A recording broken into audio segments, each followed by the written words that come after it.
Hey everybody, welcome back to Dress the Quest. We are in episode 24, Negotiating with Giants. Tonight our players are going to find out what has happened since they've been back in Caer Konig, and we're going to find out a little bit of where Benji and Castle wandered off to, which should be an interesting thing indeed. Alright, well, if you can't hear what's going on in the background, please give us a thumbs up in the chat room, make sure that the sound's coming in well. Otherwise, we're going to go around the circle real quick, let each one of our players say exactly who they are and who they're playing, and then we'll get right into our story. And we'll start with our fancy dressed Goliath, Stern.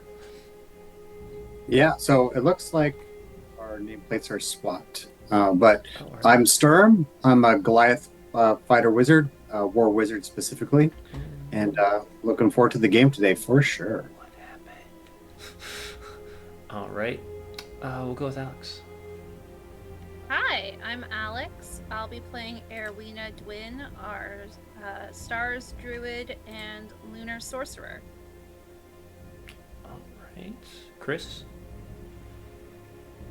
Hi everyone, I'm Chris, and I'll be playing Jinjack Wonderful, Human Life Cleric.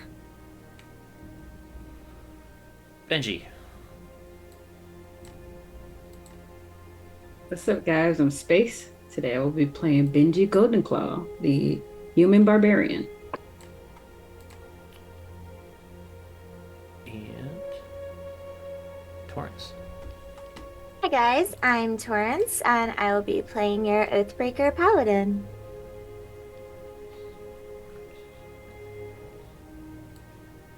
Let's see if I can flip some numbers around real quick.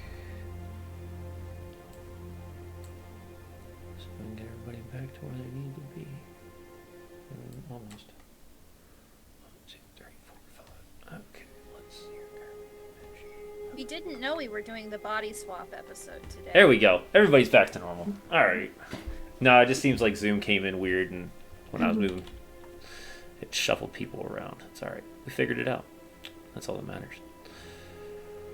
Alright. Well, if you haven't checked it out yet, enjoy as we start our video tonight.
And we're back. Alright. Drastic Quest players. As. Actually, you know what? Something swapped wrong. Hold on 1 second. Catch you guys up with where we're at so far.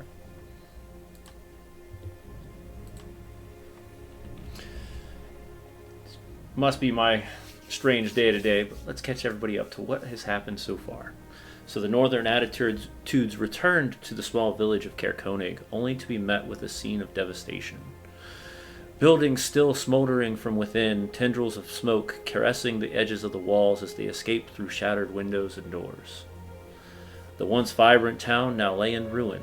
With a sense of urgency, the group headed towards the northern light in the speaker's house, where they discovered barricades hastily erected to protect the remaining townsfolk. Corey and Trovis teamed up and mounted a formidable defense, hiding survivors in a cellar clearly concealed by the trapdoor. As the others secured the town, Benji and Castle, even the mischief makers, ventured west in search of debauchery and adventure before eventually returning to their companions. Meanwhile, Arowena tapped into her innate connection with the natural world. She called upon the animals to patrol the skies, spreading the words of the town's peril and seeking any sign of her missing father. Her heart heavy with worry, she reached out to the Aether, urging it for help. Jinjak, the steadfast life cleric, sought to rally the people of Caer Konig. With a voice filled with warmth and resolve, he recounted the tale of a local goblin. A mischievous creature who, despite his trickster ways, always protected those he cared about. As the townspeople listened, a spark of hope ignited in their hearts. Jinjak then prepared a feast, using provisions provided by their new friend Sturm, and whatever stores remained within supply. The meal served not just as sustenance, but as a symbol of resilience, a reminder that even in the darkest times, they could find strength and unity. With the town secured, the Northern Attitudes devised a plan. They would track down the Goliaths responsible for this raid and plead for the return of their captured townsfolk. Following the guidance of a large bird of prey, they ventured deep within the tundra, where they encountered two of the Goliath scouts, Farak and Breno. At a small campsite, the scouts waiting for the next wave of attackers were wary of the approaching adventurers. With a silver tongue and a display of formidable power, the Northern Attitudes managed to secure an audience with Chieftain Arn of the Sky Tower Shelter. The tension was palpable as they prepared to discuss the recent transgressions against the Goliath clan and the devastating consequences that had befallen against Caer Konig. And that is where we're picking up this evening. So, we're going to take a moment and we're going to figure out exactly what had happened to our friends. So, Castle, Benji, while the others wandered back to Caer Konig, trying to figure out what had happened, where did you two sneak off to? Oh boy.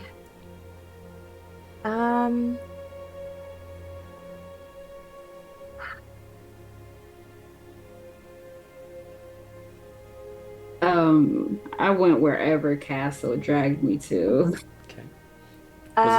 Was it north of here, maybe towards the outpost that you originally fought in? Was it closer to Caer Dineval, where you were ran out by with pitchforks and fire? I think so, actually. Okay. If we arrived here and this place is in ruins, and if my memory serves me correctly, that place was already not in great shape Correct. when we got there. So I would have to assume that it would probably be the same, and any clues we could gather from there could be beneficial going forward. So even if we were not necessarily welcomed there, but that's kind of Benji and I's whole thing is we'll go where it's bad. The two of you Those ventured places into Caer Dineval. You realize that most of the people there were gone. It seems the town is completely scarce of any source of survivors, and nothing but silence portrayed throughout the entirety of the buildings as you ventured one building after another, able to walk into them as if they were left open.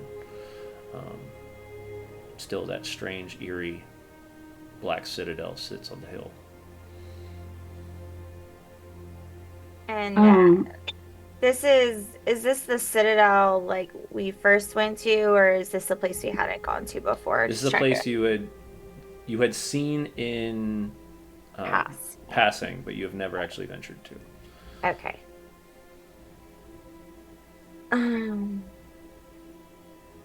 I think with the town being mostly, you said it's like mostly deserted. Like there's no one here. There's Is there here. nobody here? Mm-hmm. You're not seeing foot tracks. You're not seeing people. It looks like as if the entire town would just vanished within the snap. Just vanished.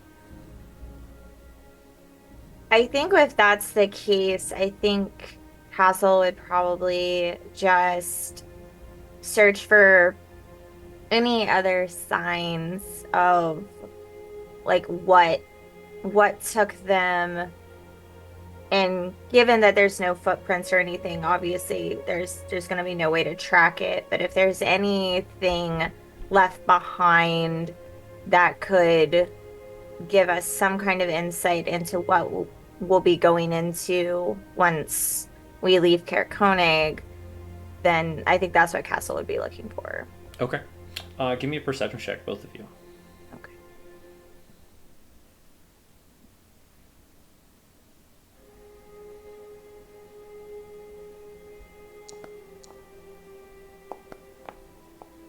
Eight. Well, All right. So an 8 and a 12. You don't seem to find much. You notice that the inn you were able to walk into, the one that you originally ran out of, you find that stores of food are still there and drink is still available. Some tables even had half-drunk glasses just laying on them. Looking around, you don't see any sort of sign of where, what, or how these people vanished, but they are all gone.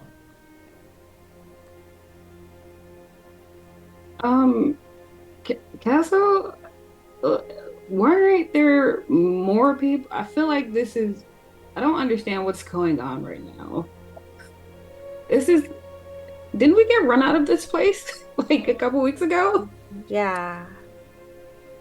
Um, Without any foot tracks and without any real way for us to detect magically what could have happened here,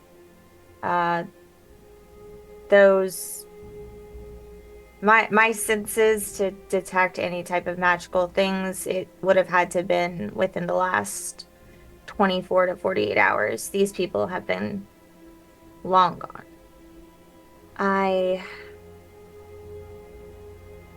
I've only ever seen people just vanish like this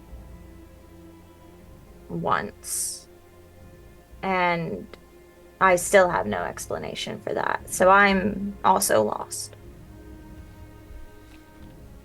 wait, you just watched people vanish with no explanation as to how they vanish. People don't just vanish, right? Well, that's what you would think, but it happens. My order that I was a part of, we had gone to an outpost, not far from my home, searching for a group of bandits who had stolen some vital war information. And when we arrived, everyone was gone. And we had received word from them merely 3 days before, and that those people were there, and when we arrived, everyone was gone. No trace, no nothing. Just gone.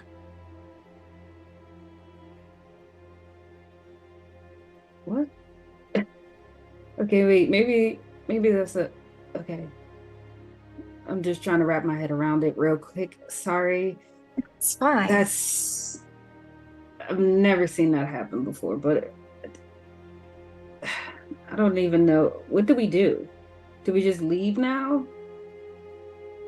The only thing I do know is that it takes someone or something with great magical ability, or large groups who are skilled in the ability to hide their tracks and their spacing, and so often that also requires a great deal of magic. There isn't much left for us here other than what's left. So we can maybe grab some supplies and take what little we know and go on. What I do know is the longer we stay somewhere where people just vanish, the more likely we are to vanish. Okay, I will follow your lead. You know better than I in this situation. So, how about you go find supplies and I'm gonna go see if I can find gold. Okay. Okay. And I start ransacking the place, trying to find like anywhere where like gold would be. I would like to. I know this was a small town that we were in, but I'd like to go to whatever like religious like house or statue or something that they had here and see if there's anything there that I could get a read on, knowing good and well that I probably can't. But and then just grab whatever little supplies that I can on the way. Okay. With that being the only place you can see that probably has some sort of divine connection Yeah. would either be the watchtower that you saw towards the edge of the water. Uh-huh. It looks like a lighthouse. And normally you will see things from either the life giver or more so it would be not Shantea but the Moonweaver or the Moon Maiden. Yeah. And she would be the one that would be presenting, you know, those beacons of hope against the waters. Right.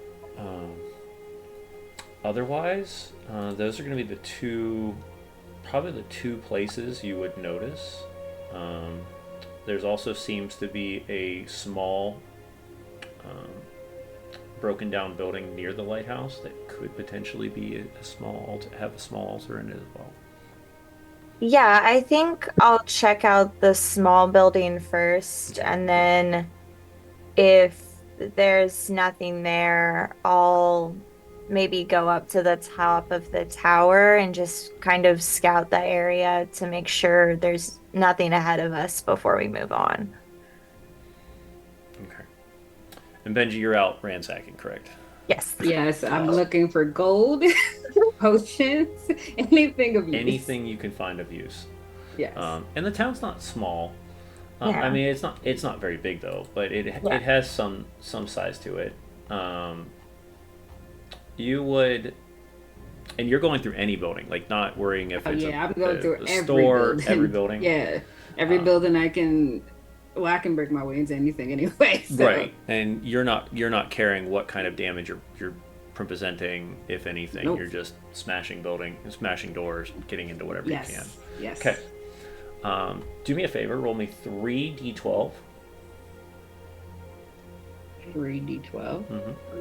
Mm-hmm. A 6, a 5, and a 5. So 16, and then roll me a investigation check. Okay. Nope. 6. 6. So you find a total of 16 silver between the three buildings that you went through at the time frame.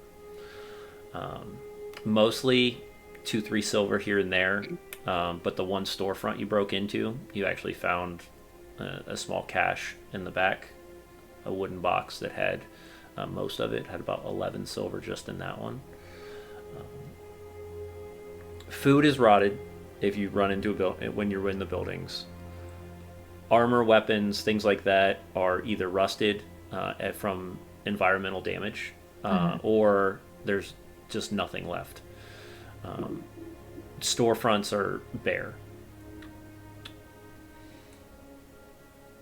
Interesting enough, though, you do find clothing. You find a lot of clothes within homes where people should have either packed up and left, and every house you go into, it's as if a stop in time happened.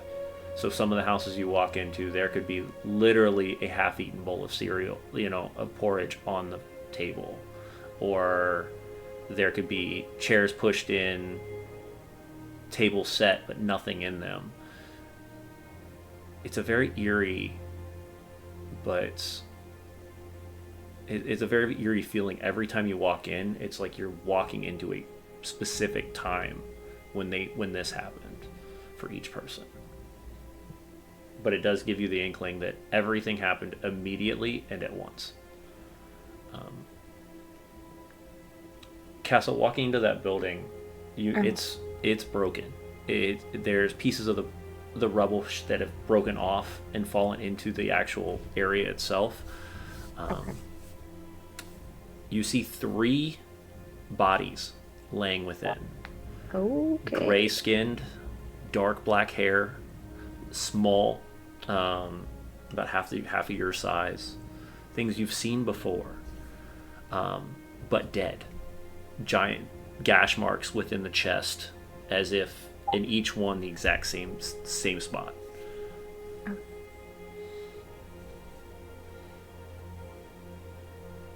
Would this be familiar to what happened back home, or does this look completely different? Because my memory from that scouting mission was that we didn't find anyone, but also that wasn't necessarily my job to go looking for. So that information could have been kept from me. Give me a medicine check. Okay.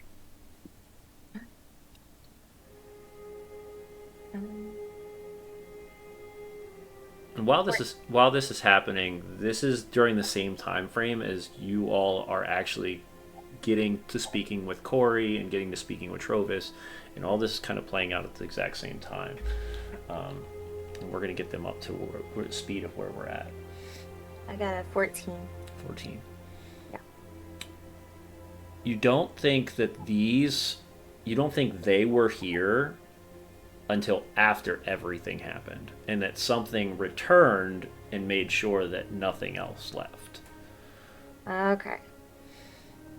These are Durgar. These are the things you saw in the outpost. These are the creatures you were tracking, the deep dwarves that you were tracking in East Haven.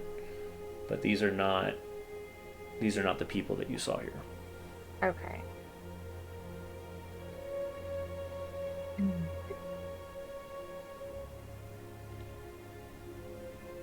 I think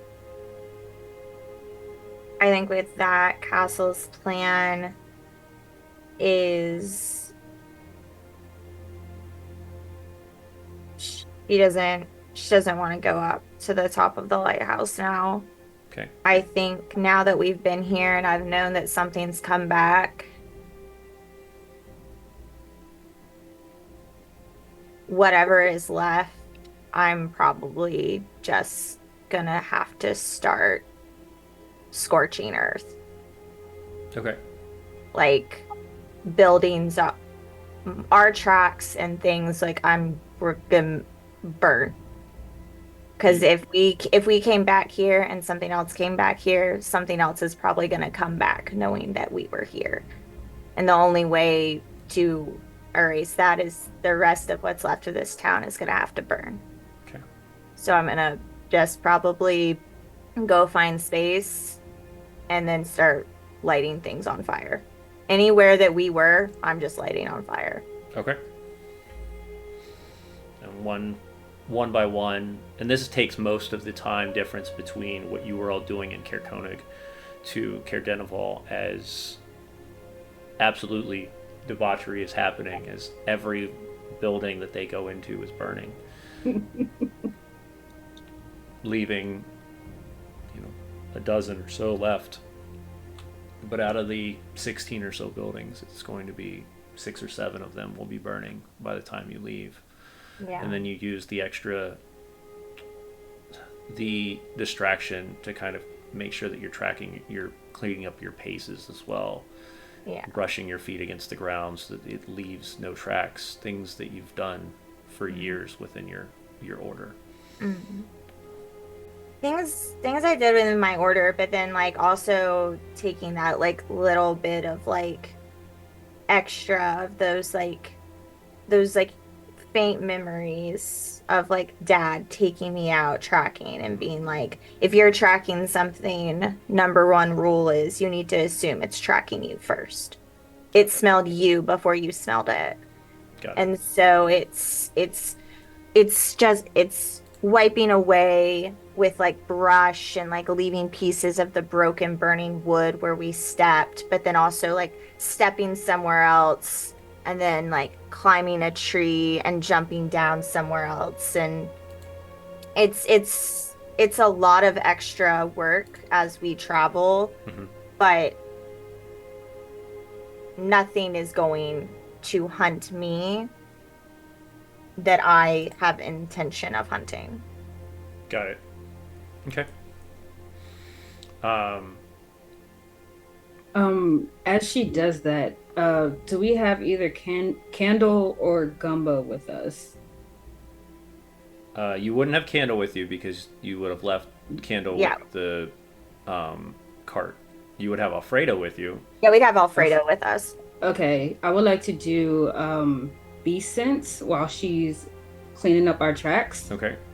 And it lasts up for an hour. Okay. And I would just use Alfredo's senses to kind of I would like to see if we're like being watched or followed or anything like that.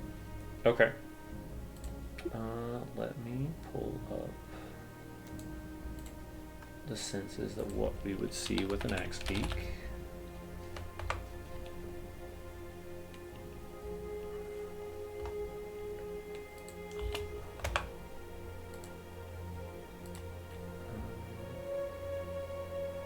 So they're not super bright. Their senses of are not really. They're large chickens, is kind of what it looks like. And I'll give you, if you want, you can roll me a animal handling with their senses, but their senses are a 0, so that doesn't help too much. It's the same. We're the same. Okay. Well, Can then- I actually give them advantage because I'm proficient in animal handling? Sure. Help action. Cool. 14. 14. Alfredo is wandering around, kind of picking up the ground, looking, keeping an eye out, but nothing seems to be spooking the Axebeak. So at least you know that if there is something watching you, it's at a distance and it's not being caught by animals and animals' intuition. Okay. Okay. Yeah, then I think with all of my jumping in and out of trees and like covering where we've stepped with like bits of like the like burning wood or like broken pieces of door, or, you know, things I found, taking like brush and sweeping, even like taking Alfredo and letting him like walk in circles.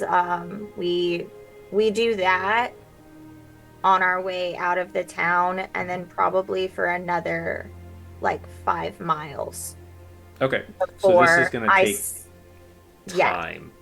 yeah, like we don't know when this town was abandoned, Right. and all I know is that if I'm hunting something, it's hunting me. Okay. And I will do this until I feel we're not. And so after probably 5 miles, then I'll set us on a more direct path. Periodically, I'll sway us off the path and then come back. But after about 5 miles, it's a straight shot back to Haircut. Awesome.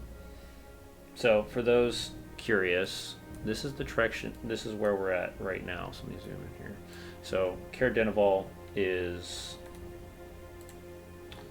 down here on the east, the western side of the shore Mm-hmm. of the lake, and then Caer Koning is kind of more to the northern side of the lake. But there is a good, few. Let's see. if I zoom out quick.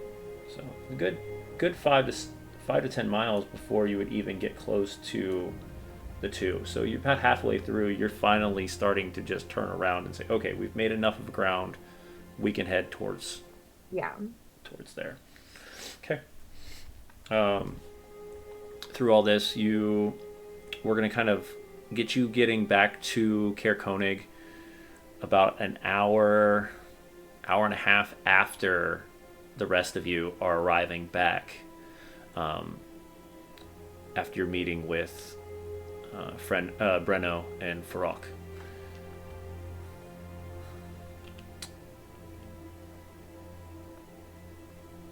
Where are you all meeting at? The three of you, or the three of you that were out. Where are you heading? We'll go back to Trovis's to the main house Okay. there. At least to let them know what's going on.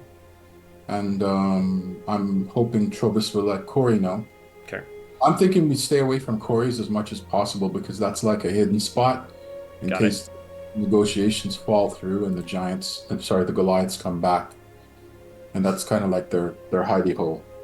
Sounds So good. when absolutely necessary, we don't go there.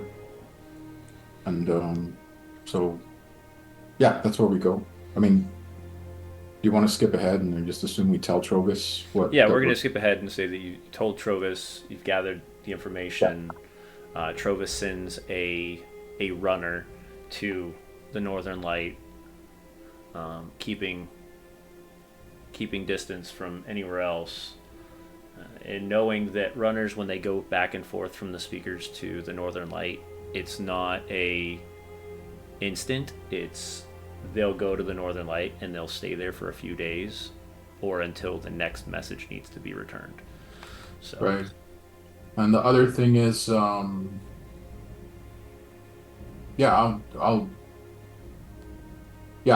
supposed to meet with Aiden in 2 days. with the Chief Arn, Arn, sorry, Yeah. Arn, ARN. ARN in 2 days. And I say, so, Erwina, Huh? you thinking maybe we should sort of rescue the hook and sinker there? I mean, nobody's using it right now. It could be a good place for us to hold up, or at least have, a base of operations up here. Oh, I know, I agree. Trovis, who owns that land for the hook sinker? Well, that was Glenn, and in the last raid, he fell to Right. one of the axes. Does he have next of kin? Not that we know of. We've been looking to see, but he didn't seem to mention of any. He's kind of a quiet man. Shantea, bless him and make his passing be gentle. Can we take his place for now? I don't see why not. I look to Arwina. Okay.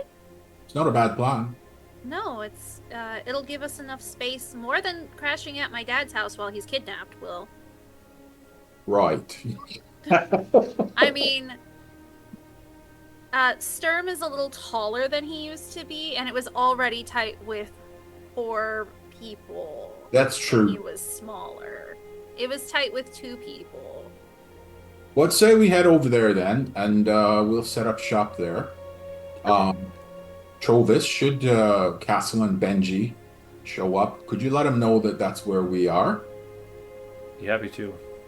If we see him first, those two will be out in the open most likely. So And then we'll start setting up there and plan for our meeting with Arn in 2 days. sounds like a plan.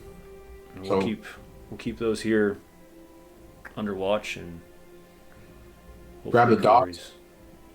And mush over to the hook and sinker. Okay. Yeah. It's been a while since you've been to the hook, line, and sinker. Looks a lot different than it did. We can do a little bit of a a recap on this. Doesn't look nearly as nice as it does on the picture. No problem. I rub my hands together and Yeah. I say, "Oh, Shantae, gonna be doing a lot of mending," and I begin mending, 1 square foot at a There- time. Square foot at There a is a time. whole Disney princess cleaning montage. There are woodland creatures with tiny brooms. They're like little tiny mice, like washing dishes, like, and like all together in tandem. All I right. start whistling. Yeah. And I will say though, one thing you do remember though is there's also this massive hole right over there. We're talking a good, 20 feet wide, 10-foot tall hole in the hook. So line and in the sinker. summer, that's where the beer garden goes. We'll have like a whole open floor plan where we'll put the beer garden out through the giant gaping hole in the side. Yeah, we'll say it just came in through the fireplace, make it easy for everybody. But yeah. Skill covers, like, there's nothing here for like masonry Mhm. or architecture, or I mean, like, what skill would cover repairing holes in walls? I mean, You would have to have a tool set skill. So if you have masonry tools or if you have Right. carpentry tools, and then that would be plus your understood. dexterity. I got nothing. Okay. I'm a cook. Well, at the very least, could I gather some fallen trees or fell some myself and stack them up in such a way that it creates a barrier? In that whole area. Yeah, just so that Yeah, so it's not- you could go out to the edges of the town and hack down some trees. Just give me a survival check. See if we can see how well you do with that.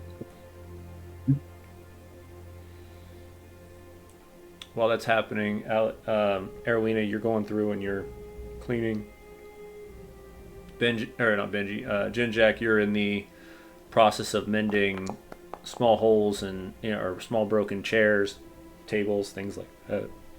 Yeah, anything that is within the purview of a mending spell, I'm fixing it. Okay.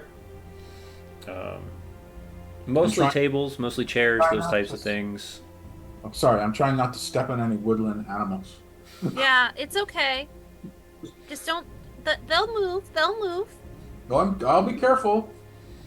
As a rat runs right past your foot, a snow rat runs right past your foot and off into doing something over in the corner there. It's a large area. The area is not small, but it has been completely ransacked. Taking time the next 4 or 5 hours is what it's going to take just to even get a dent into what the damages have started. Storm, you head out. What did we get? team Did you say it 2? 18. Oh, 18.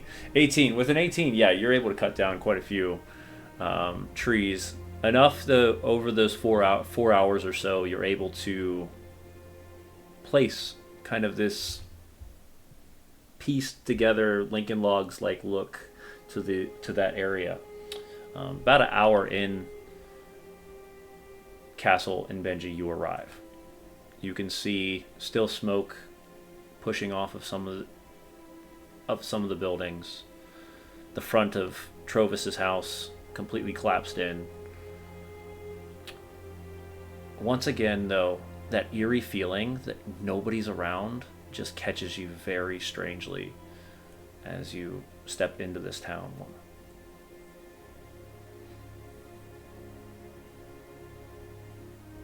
Though the two of you would see actual tracks. It's not as if you would not see anything. I think I immediately beeline for Trovis's house. Okay. Yeah, I'm gonna follow. I'm kind of in like heightened alert mode. Okay. Just from what we saw in Caer Dineval, and then just the extensive work to cover our tracks now that we're somewhere else where we know that at least our friends are more than likely here somewhere. That doesn't mean there isn't something else. Okay, got it. So I'm sticking with Benji until we meet up with our people. Okay. The rest of you would have already been to the hook, line, and sinker, so the animals would already be with you. As Benji and Castle patrol into the approach the speaker's home, that same moment happens that the three of you dealt with, where somebody's sitting on the secondary floor, kind of leaning out a window, broken window, looks out and goes, "Hey, what you doing here?" You're looking for Trovis. Who are you? "One of the people here is trying to keep this place safe." Oh, you're doing a mighty fine job, I see. I just like been a rough look at one. Benji. I just look at Benji. I'm like, Okay, I'll be nice. Kind of looks at the two I of you. apologize. "Oh, your friends told us you would be coming. yeah, You don't look like no Goliath. no, Yeah, we'll be down one moment." thank you. One moment takes about 10 minutes. Yeah. As Yeah. you come to the edge of the speaker's home, and once again look to what should be a front door, and there's no, like, the door has been boarded up and it's broken, part of it's broken, and then all of a sudden you see a covered snow lift just kind of over, and the familiar face of Trovis, that silver dragonborn, looks up and he goes, but he's in full armor right now, Yeah. and he says, "It's good to see you." It's good to see you. Alive. Well, we're all alive still. Well, most of us. What happened here? That's a bit of a story. The Frost Maiden, after everything started going to shit, finally found that others were in just as peril as we were here. And apparently, Goliath needed food and help, so we're on our third raid in the last month.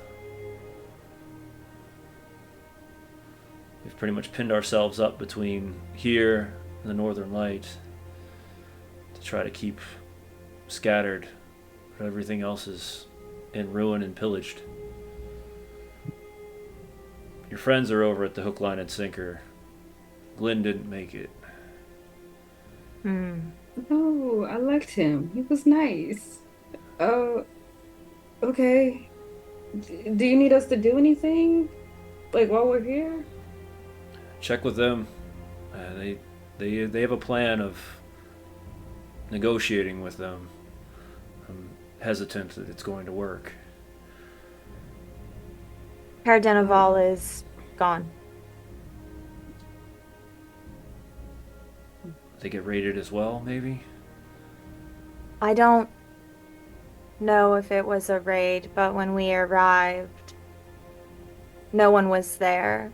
And it wasn't as if people had been dragged off or taken away. It was as if everyone simply vanished. I came across some Dugar who had been attacked by something. And whatever that thing was, it didn't leave a trace other than those bodies. And to ensure that we arrived here safely and without whatever it is that wiped the people from Cardenival away, we burned what was left of it to the ground.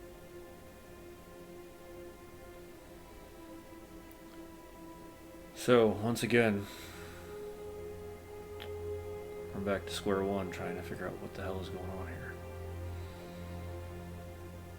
The Goliaths who came and took your people, they obviously left tracks and things like that behind, right? Oh yes. You'll see. Anyone who died, what was the state of their flesh? Could be different. They're bashed in the head or gashed Did the it- body. I assume you disposed of the bodies before they turned. Yes, we've made a pyre out in the ruins where the original care sit.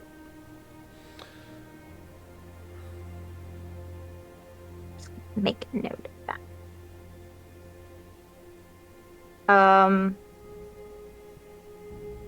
All right, well, You should go see your friends. yeah. We'll keep it. All right, We'll sure. keep pinned down here. It's Thank good to see you. you both are alive, though.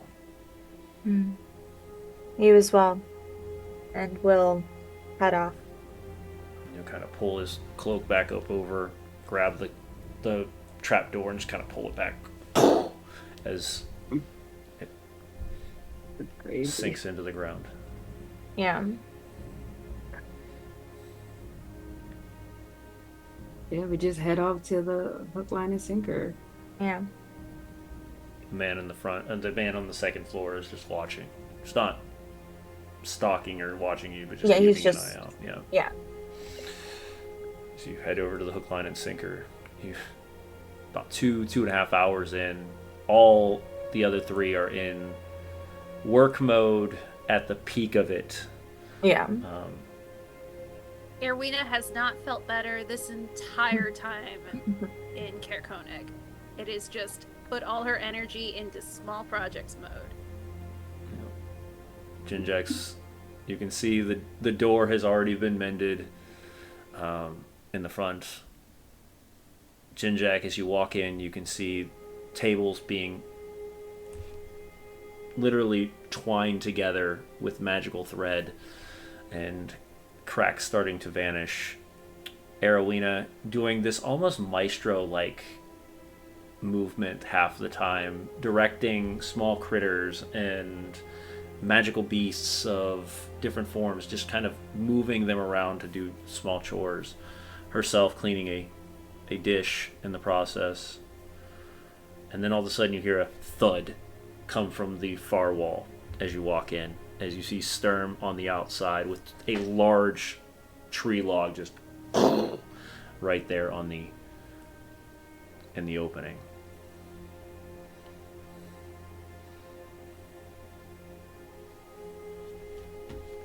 Yeah, we come in and see what we can do to help, I guess, until we're all ready to sit down and have our little war council. Oh, look, it's the murder mommies. Hi. How are ya? Haunted. A Could be chorus doing a line lot of better. mice. A chorus line of mice all wave. I wave back. I have grown very Okay. fond of them. This is a little weird for me. Well, Not the just- bad news is the former owner has passed on. We heard. Yeah, Trovis met us on our arrival and informed us of his passing. Well, we figured this would be a nice place to set up shop.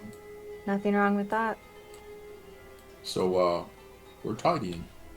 But if you have news, maybe we should sit down and get caught up. I pick up a chair that I just prepared. I Not to crush anything. think time is of the essence.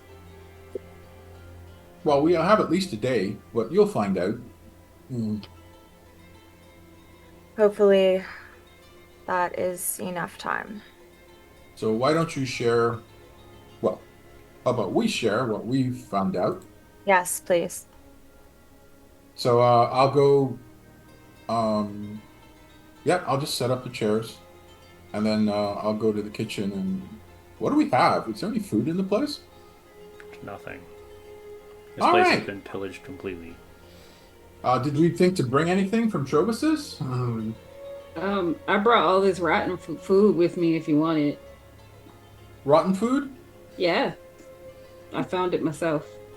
Well, actually, let me see if it's a ritual cast. I can purify food. If nothing else, the rats and mice will love it. They will think it's a wonderful snack. Yeah, I was just gonna give it the candle and the other one and gumbo. No problem. Give me 10 minutes. I start casting. I put up a prayer. It's a rituals casting. All non-magical food and drink within a 5-foot radius, centered on a point of choice within range, is purified and rendered free of poison and disease. All right. So I purify all the food and drink that, well, if you brought any drink, that you brought with you. I mean, the rats can still eat it, but... So, I most assuredly grabbed something to drink after what I saw. Castle isn't joking when she says she is haunted.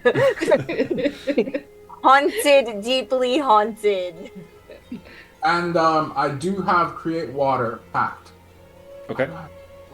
So I will cast that and create 10 gallons of clean water in an open container. Do we have a barrel? Oh, there's barrels around, yeah. Yeah. All right. I would say probably one of the barrels you would have mended as soon as you arrived. So I'll gesture. I'll hold up the holy symbol for Shantea, and I go sprinkle, and I'll let water pour from my hand into the barrel. Okay.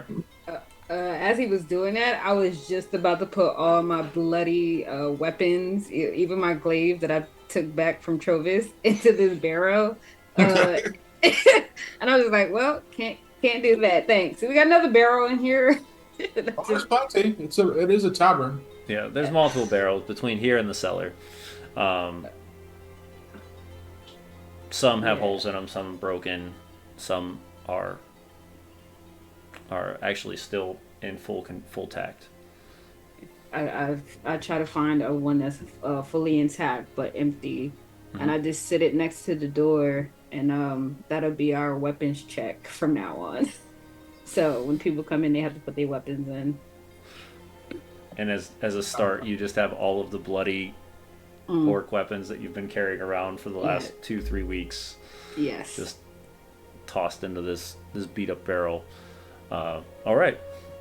So 10 minutes go by. The food rotting has now started to, still doesn't look very appeasing, but the actualness of making you sick or giving any sort of like pain to your body, it would be purified from that. Still very sour, very bitter in some, but Can I fix that? Using add some spices or whatever. Sure. Give me your survival check for that. Let's see if you can manipulate those spices properly. I'm gonna do it with a prayer. All right. 17. 17, easy enough. You realize that, sour means add this spice, bitter add this spice to make it kind of balance out. Okay, I make sure to say grace too. Okay. I figured that was part of your prayer, but Yeah, it's part of. Well, yeah, I've been praying a lot. Okay, so we followed the. Trovis probably told you about the Goliath attack. Yeah. Well, Garn here let us know that it's probably his folk. So we tracked him down and had a word with a couple of them. Oh, we found a couple of Goliath corpses where Garn found them anyway, and we shrived them and took them back and figured maybe we could return their dead. Them being warrior folk, they'd appreciate it. And then we met a couple of Goliaths named, oh dear, hang on. What were their names again? Farok and Breno, Farok and Breno. Yeah, sorry, I got my notes mixed up with my sketches. You're good. Rock and Breno. And we had a word. Apparently, the speaker for the town did something or said something that offended them. That reminds me, I got to ask Phobos about that. And they felt it was within their rights to attack this place and take slaves, which is what happened with Arwena's father. And so we agreed to have a word with their chief, a fellow named Arn, who is also Garn is also Garn and Arn. What goodness. Yeah, Garn is acquainted with, and our hope is that we can convince them to come to, well, an understanding, and at the very least get Arwenas farther back, and at the most get them to stop attacking this town. So we'll be meeting them in 2 days. Well, the plan is we're supposed to meet them in 2 days, and they'll provide griffins for mounts. It's griffins, yeah, and big bastard griffins because they're Goliaths. Stern, sorry, not Garn. I'm sorry. Stern and Arn. And then we'll go there and have a sit down with Arn and see if we can work it out. According to Stern, there's a lot of them, and as always said, they're a warrior, right? You know, they're tribal warriors. They value strength. I'm thinking that, you know, rolling up on them and treating them like orcs is a bad idea. Maybe. Probably not, especially if they feel they've already been offended. Exactly. They're big on well, Stern here, that's correct. Your folk are really big on honor, yes? Yes. Although the taking of slaves is new to our people. That is something I do not understand. And I figured, you know, they care about their folk and they're honorable. Maybe we should negotiate with them. This is just a question for my clarification. When Benji and I were just talking to Chervis said that with the Frost Maiden already being angry, the Goliaths were affected by her anger, and that's why they needed more food. But now I'm hearing that Trovis did something to upset them, and they felt entitled to take us. Would I have any understanding that either the Goliaths made some kind of an arrangement with the Frost Maiden to make this happen? Or am I just getting two different stories? You're getting two different stories. Erwina will pipe up Okay. and go, we've already talked to Trovis about this. He mentioned that he wasn't aware of any dealings that he had with the Goliaths directly. It may be because they've been trading with the other tribe that they have felt slighted. But according to Trovis, at least what he said, that he was not aware that it was a mutually exclusive partnership that he had with the Towers clan. All right. Well, someone's lying. I just have one question. Or it could have possibly been a dealing with a previous speaker as well that maybe Trovis wasn't up on. Yeah. We're not quite sure. I don't imagine Trovis would lie to us. Sorry, Benji, what were you saying? No, it's fine. I just had a question. What happens if the negotiation fails? Are they just gonna take us as slaves too? Are we gonna have to, like, what are we gonna do? Like, you know? I was sent on a quest to stop this curse of the Frost Maiden. I have made it clear that you are the party that I have teamed with. So I do not see a chance that they would wish to enslave or even detain us. And if they do, we just blow them up like we've done everyone else. Agreed. This we are agreed on.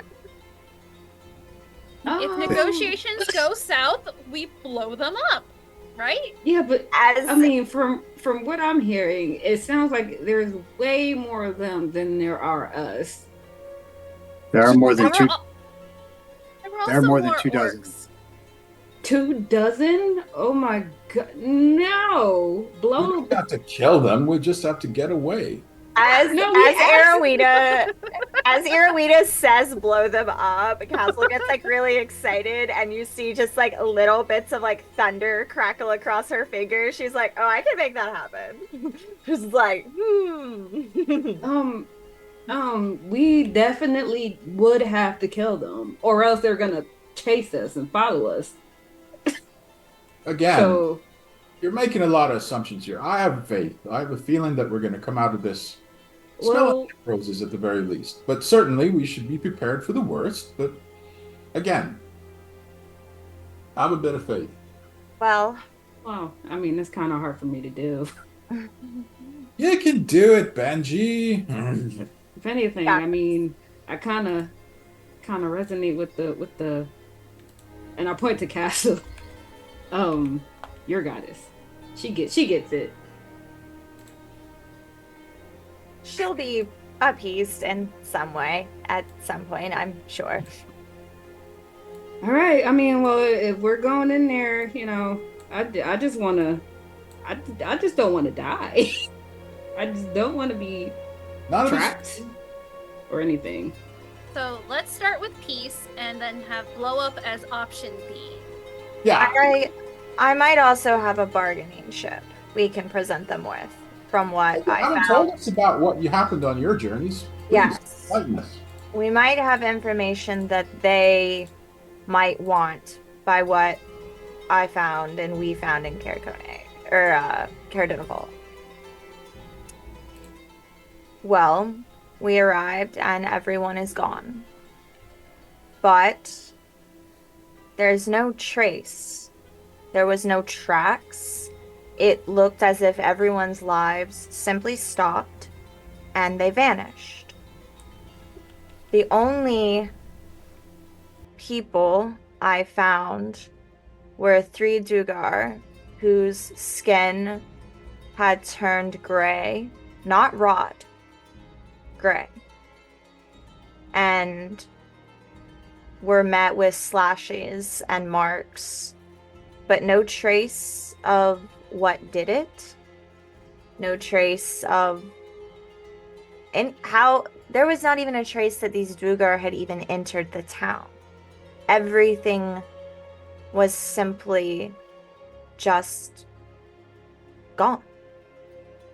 And I told Benji that I've only ever seen something remotely like this once. We burned Caradinavol to the ground and hid our tracks. Whatever came for them wasn't, to my knowledge, the Goliaths. Nor do I know where it is or where it is headed. This is a great magic or beast or entity. And I think the Goliaths might want to know that it could possibly be headed their way.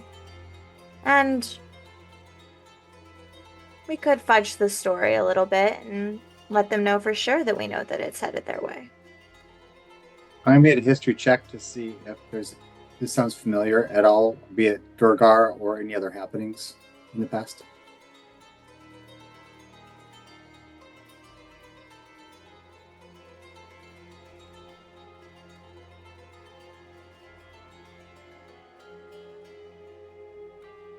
Okay, I already rolled. 21.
It is possible, I say.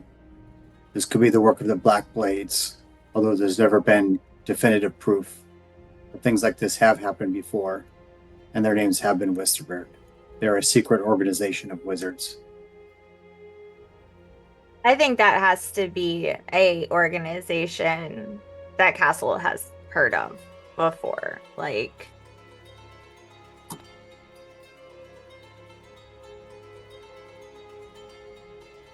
okay.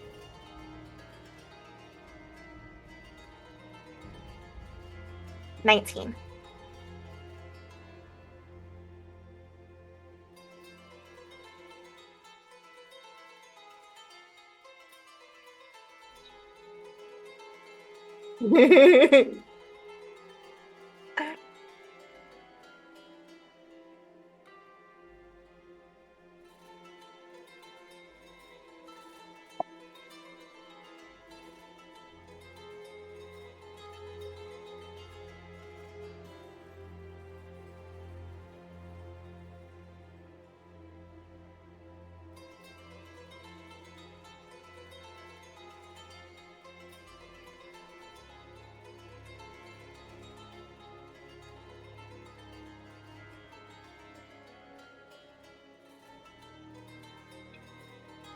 Yeah.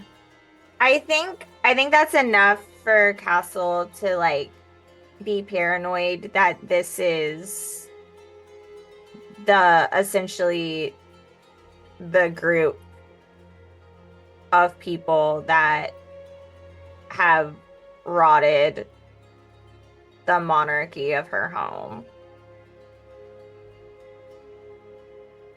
She's not only is Castle haunted, she's now paranoid. She's gone full conspiracy theorist and just needs a whiteboard. Didn't Snark's killer steal his black sword and like poof away and was a wizard? I think that's probably the connection. Did you To see? be fair, when that happened, Castle was screaming and crying and wasn't paying much attention. So At least that's the story I heard. yeah, from you guys. for sure. No, absolutely, 100%. Did they leave any symbols? Anything like any markings on the bodies or anywhere? Not a thing. Just the bodies slashed. Oh, stab. Okay. Yeah. Yeah. A precise stab. No body parts missing, like a heart. Well, that doesn't give me. I was thinking of religion, but it's like, oh, nothing. And I'm just saying that somebody's muted. Maybe it was me. No one needs to hear the word of God except us. It was probably me. I'm still trying to get used to my new toy, so because I have my brand new Stream Deck that is in process. Well, it certainly bears investigating. Although, I mean, first things first, I'm thinking we go negotiate with the Goliaths and get Arwena's dad back. Yeah, if anything, information is power, and Yeah, it's good to know, and we could use it. yeah, for sure. Trying to remember, and my brain is not, and I'm not pulling up the notes on it. The organization that you're speaking of,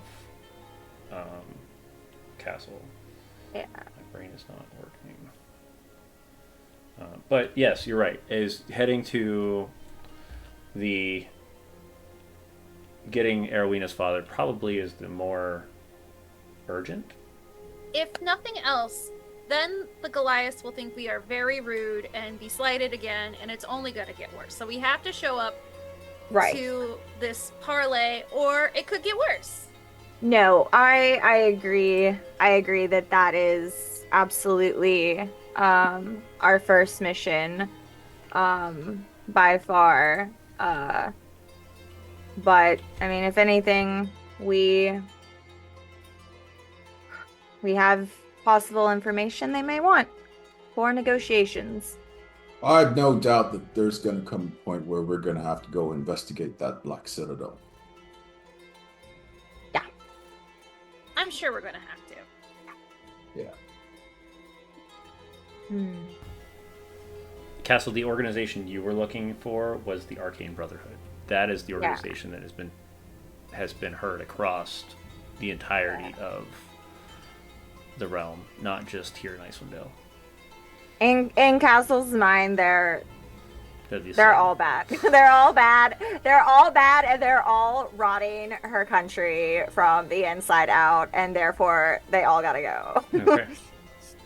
Her paranoia conspiracy theorist board is in her head.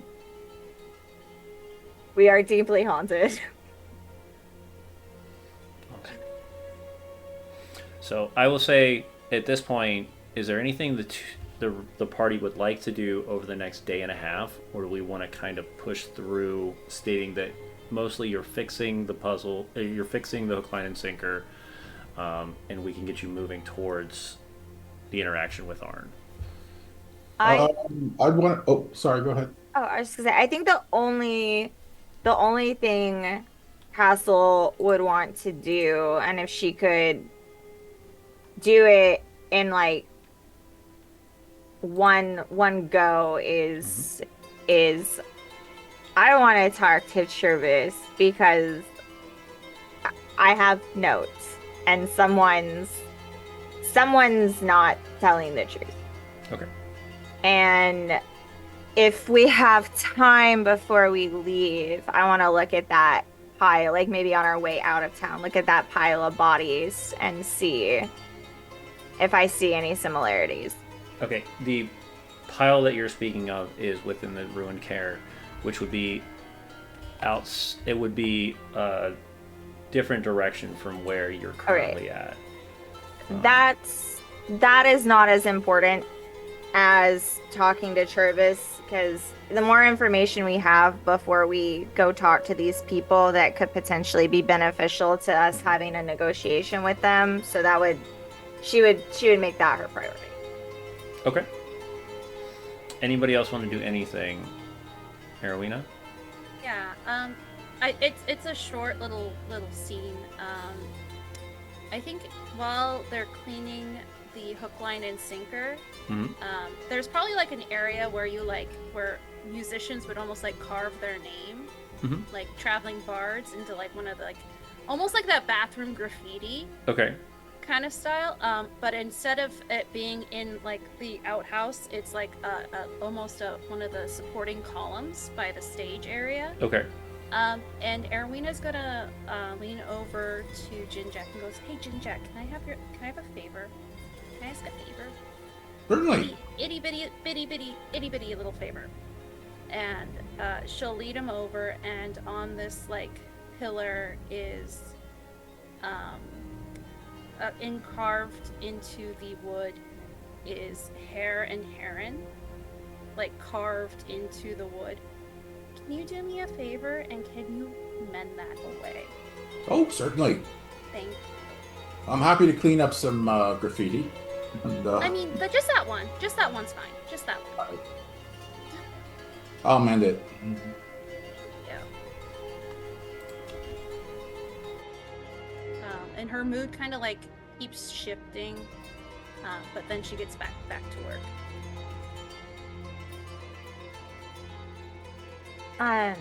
Arowina, just for my notes, could I have those names again? Which names? The names you had Jinjak mend away. Hare and Heron. Hare and Heron. Thank you. It's next to a bunch of other bards and traveling minstrels. Just for notes. Just for notes. And All right. James, I'll be spending the next day and a half just doing everything I can to help the people of the town, be it food, repairs, making sure people are warm, patrol, anything. Do me a favor then. Roll me just a straight insight. Or rather persuasion. Let's go with persuasion.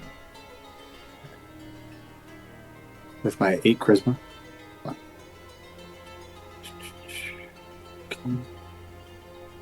Okay. Just curious to see how many people see the unselfish motive There you go. of Starn. Apparently a lot. Apparently a lot. People watching, both the ones that have peeked out of the Northern Light, either trafficking information or food and supplies back and forth between the speaker's home, will catch those moments where you're either repairing the front of the side, that massive hole within the hook, line, and sinker, or helping somebody get through the snow. Just very small acts of kindness that are being pushed along through the next day and a half. And it has got the people of Caer Konig seeing you specifically a little different than what they originally were. Daverstrom. I have one task I wanted to do. Sure. I wanted to find if there are any masons left alive in town. Okay. We don't have to roleplay it. I just want someone to repair the wall. Yeah. I think you could find somebody between either the Northern Light or the speaker's home, either one of the loggers or one of the fishermen who has also skills in those. All right, how much do you want? Or she or they, how much do they want? Give me a persuasion. Oh, Can Erwina give the help action and throw on a little bit of star sparkle onto Jinjack's silver words? How are you helping? Oh, Are you she's actually going- walking around with him while he's looking for stuff like this, or are you going to? Oh, with the negotiations. yeah. I mean, she knows Yeah. the town. I'm saying, let's go Okay. find a mason so we can get the wall Got it. repaired. Okay. All right, so that's an advantage Mhm. And a with, D4 from guidance. with some star juice. Yeah. There's just like a little bit of sparkles behind you, like you're in a magical girl anime. As you ask politely. Then that's a 21. Yeah. With a 21, you're actually able to, between Erwina's just understanding of the town and knowing the people, and your kind-heartedness of helping the town beforehand, this is somebody that has seen these moments, and they're able. They come without question to come repair things. Just whatever you can give us. I'm Oh. happy to lend a hand to get this place back up and running. All right, I'll give you a gold piece and a sermon. I'm not trying to be cheap. I'm really poor. Right? Gold is more than And- enough. More And than I once we expected. get this up and running, you can have your first drinks on the house. Of course. Yeah, it'd be only polite. And You have booze? he's very generously giving his time and his energy for the next 2 days to help repair whatever is needed. Now this is going to take more than 2 days, of course, to get some of these Ah, things that's fine. repaired, but he's going to at least start. That's fine. We'll be out while he's doing the repairs. But the main thing is that To there's have a somebody who's at least fixing the wall. Got it. yeah, there's a hole in our wall, and Stern's work is wonderful, but it's basically And I'm sure Glenn had to have a stash of liquor, of the good stuff, hidden somewhere in these walls. We'll look for it later, but... 'cause Why that's don't you the- ask your mice to look? Oh, yeah, I'll ask the mice to look for the booze. I'll take like that nice bottle that I brought from Caer Dineval Uh-huh. and put like little thimbles out for them to like taste so that they could like sense it and like go find Just it. Just a little bit, just It's a a little it's like a tiny little like thimble, like Yeah. very small. 5 out of the 6 mice take their little sip and scurry off into the walls of the hook, line, and Yeah. sinker. That 6th mouse, though, downs that whole thing, and now you Yeah. see him kind of stumbling back and forth, walking around, trying to They get did into they did a lot of running work. into a mouse They're- hole 3 times before he actually gets into it. It's okay. He worked very hard at cleaning. There's a always break. one. He needs some me time. Always one. He needs some me time. There's always- All right. And the last thing, unless everybody else has got their thing wrapped up, we're going to go really quick over to the speaker's house, where Castle meets back up with Trovis. Before that happens, I think Benji, Benji tests her faith since she doesn't really have any.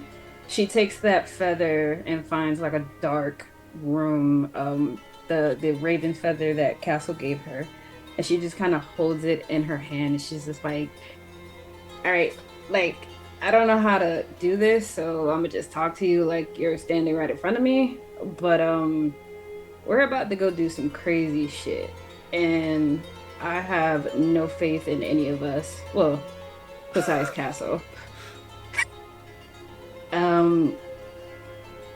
If you could just like look out for all of us, that would be cool. And I just promise to send you every person that I kill, like to send them your way if I can do that. And I think I just kind of look around for a second. Yeah, okay. I mean, you know, if you want to give me a sign or anything, you know, that would be cool. No.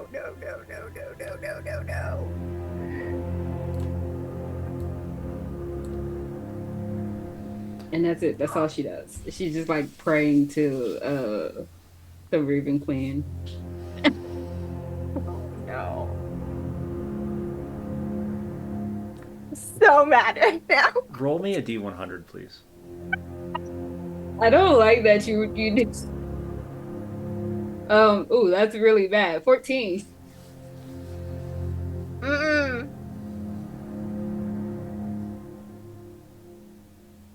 Okay.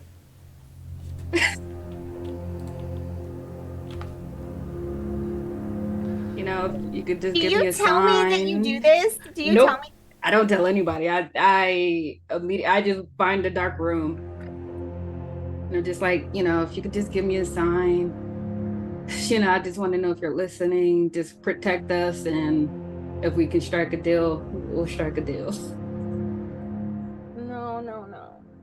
That's not how this works. Okay. Oh, While you wander off, missing the moment of Castle doesn't see this happen because Castle's off towards the speaker's home. Making sure that you were able to have that moment with the Raven Queen. Nothing happens. You don't seem to get any sort of strange premonition. Nothing shows up. Just nothing. And you almost feel a bit of doubt as this, you had expected something, but nothing happened. He says, have faith. And I just walk out the room, just faith my ass. And I walk out the room. Y'all need some Chantier in this mofo. I gotta say. I'm gonna deal with this shit hardcore. All right. See your ass. Castle, you walk back over to the speaker's home. You get a moment to, you go through the widgets and the wines to get back up into the actual home as you realize that the front door has been barred in. Everyone is going through the trap door, down through the cellar, up through the back stairwell, into the actual home itself. yeah. Trovis sitting in a chair. You asked if you could speak to me. Is there other people in this room? At the moment, yeah, there's 3 or 4. I'd say there's 4. Do we talk privately? Of course. Thank you. Can we have the room? And everybody else kind of looks at him and goes, well, yeah, sure. Why not? And they all just kind of walk out. He pushes, the study is the same place where the Ogre Slayer was, and he takes the 2 doors and kind of shuts them. Stokes the fire a moment and says, by all means, what do you need? I need you to tell me what your agreement with the Goliaths was, or what the former speaker's agreement was. Or you need to tell me that you didn't have one, and you need to not lie to me. Because someone's lying. There's no formal agreement. They were just trading.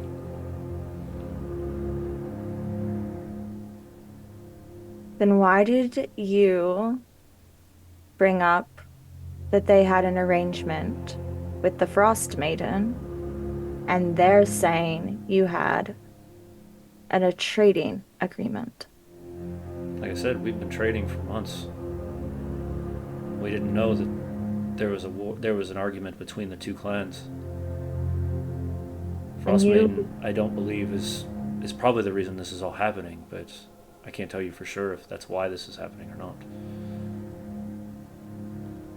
You didn't think in these endless nights of depravity and loss of supplies and hunger and chaotic magic running rampant, that it wouldn't be good to check who was in good standing with who? We've been trading with this Goliath clan for years. This isn't something that's been just for no reason. Was this agreement made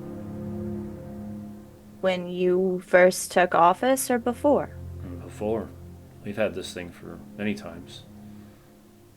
And you... The Goliath clan is quiet normally, very helpful. We can get ore and other things like that from the mountain easily. And they'll trade for the fish and other types of lumber, but what we didn't know is that there was a feud between two clans. A much more aggressive feud than we had expected.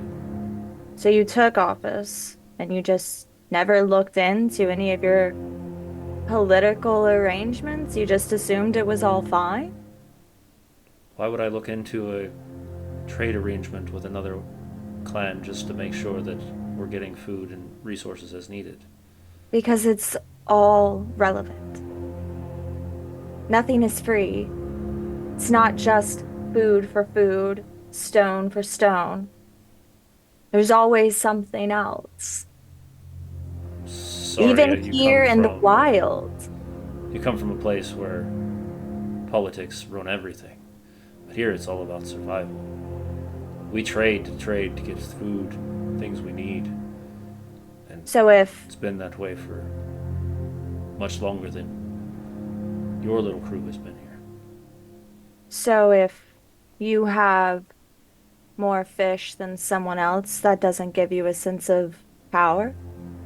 Makes you a little bit more enticing? Not here in Icewind Dale.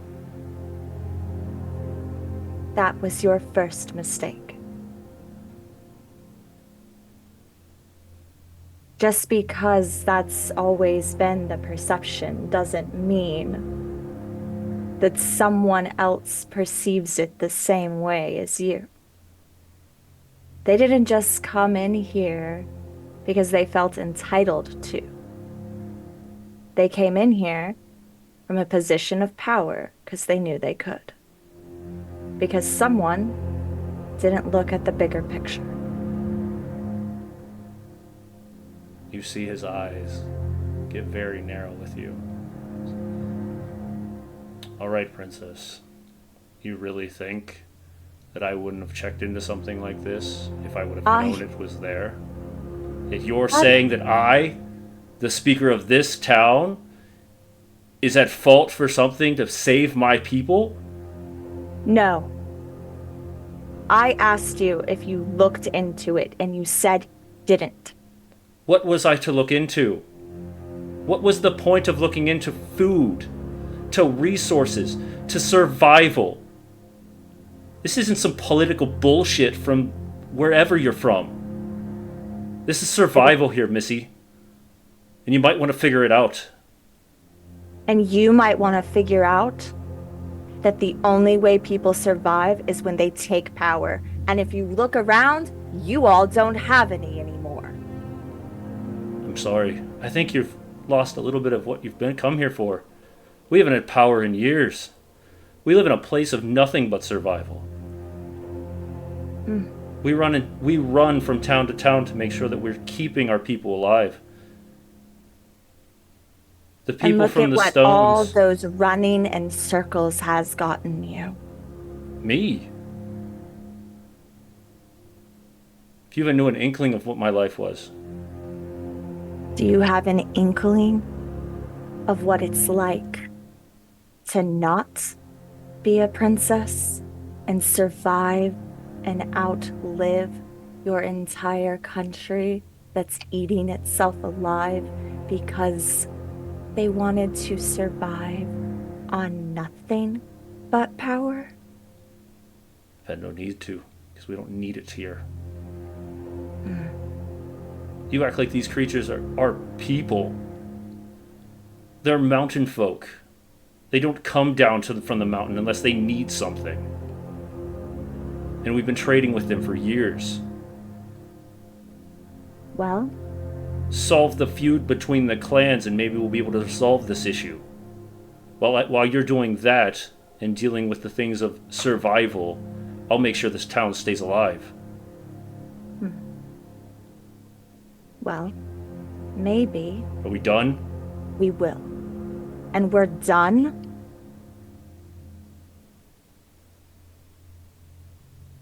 when you learn exactly what survival means and that people will take anything to get it, including changing a power structure that never existed.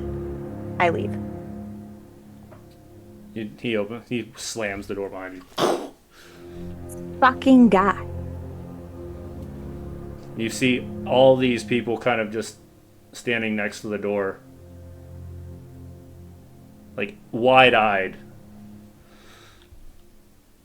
What? I just like blink. I heard nothing. Yeah, I just blink, and like as my eyes open, they're just like black and yellow, and I'm just like, good. You've got both Artenis, who you bought Kandoin, Scruff by, Grimtoll, some of the others that you've worked with before, and they're all just like, we saw nothing. We heard nothing. Whatever you two had to deal with, we'll let you all deal with it. And they turn around and head downstairs. And now you have like a perimeter of about 5-6 feet where nobody comes near you. Great. Okay? It's my favorite. Head back to the hook, line, and sinker. Oh. Yeah. Okay. But I'm gonna do what they haven't been doing since I've seen all their footprints, and I'm wiping my feet away. I was never here. They're just leaving footprints all over town. Willy-nilly. All right. I go to bed. All right. As you finish up your evening, the rest of you, anything last you want to do before we start the next morning? I'm gonna have a reading of the route in some corner of the room, Okay. and I make a very loud entreaty and says, "Would anyone like to pray with me?" You're under no obligation, of course. I just find it very comforting. Storm will join. Thank you. The mason will Brother, come sister, over. other, you're all welcome. And This kind of squat fella who's been helping you out throughout the hook, line, and sinker kind of sits down, places his hammer on his leg, and just kind of sits down. Says, I'll go and get some fresh cold water, because we have it now, and I'll put out cups for anyone who's there, and I'll open up the route, and I just start reading stories. It's not so much a sermon as it is just a fellowship, if you will. Erwina's looking as she's looking for booze, listening as she's looking for booze in the walls. Waiting I for the see you, knocks and the Eric. booze. Yeah. One of your ears tweaking. I do. I'm listening. I'm listening. I know. And I make sure to give a pointed look at Benji and Castle. Well, less Castle. Castle's spoken for. She's a paladin. But but Benji. Oh, I come in to the hook, line, and sinker, and I am upstairs. Like I have gone upstairs. I am mad. And I am in my room. In my room. Yeah, I think I use Castle as an excuse to leave. I'm just like, oh, somebody has to check on her. Let me just go. It's fine, Benji. Just know you're always welcome. No pressure. No pressure at all. The sound of your voice is saying that I have no choice. No! No, no, no. The Earth Mother believes in free will. Fine. Ugh. I'll check on Castle later. If she gets mad at me, I'm gonna tell her it's your fault. Okay, you do that. I mean, I haven't seen her mad before, but I'm pretty sure it'd probably be hot. So, yeah, let's do that. And I just go and I grab my weapons and I start cleaning the blood off of them as he preaches. Yeah. All right. That's all I'm doing. We can skip ahead if you want, James. Unless someone else has stuff to do. Okay. No worries. No, so as you say your prayer from the root and you do your readings, the rest of you are able to head off to rest. Some earlier than others. And the morning of the moment where you all are heading out, the snow has picked up heavily. A blizzard has blown in. I'm so sorry. I do have a sermon ready for the Before your journey? Yeah. All right. It's a short one. Don't worry, folks. It's not 10 minutes. As you see the outside, the snow is billowing. The wind can be heard throughout the walls themselves as you all wake up. Each one of you feels that cold chill from edges within the hook, line, and sinker, where you're able to feel the wind itself hit the core of your bones. Are we gonna be? Is this the day we're supposed to go meet them? Correct.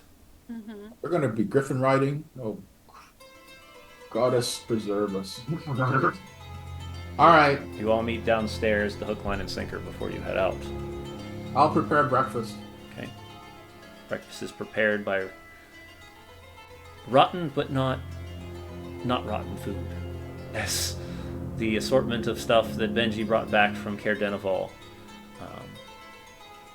is prepared by Jinjak, and a By the way, sermon is presented. That's my role. Okay.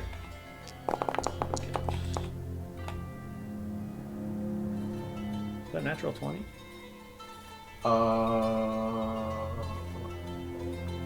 Yeah. Yeah. Yeah, it is. That one. For those that know, we now have the ability that when a natural 20 comes up, it shows up on the screen. So, all right. Well, then, let's see what happens.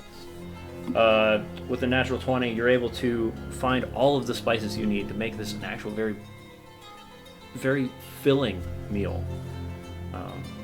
I would say you would get an extra 4 temporary hit points, but you're going to be saying your sermon, which is going Yes. to get more than that, so it doesn't really help. But yes, I just want everyone feeling good. everybody's hopes are up. Not sure how Castle feels right now, but we'll see. I'm firing off an aid spell on Castle, Stern, and Benji. Okay.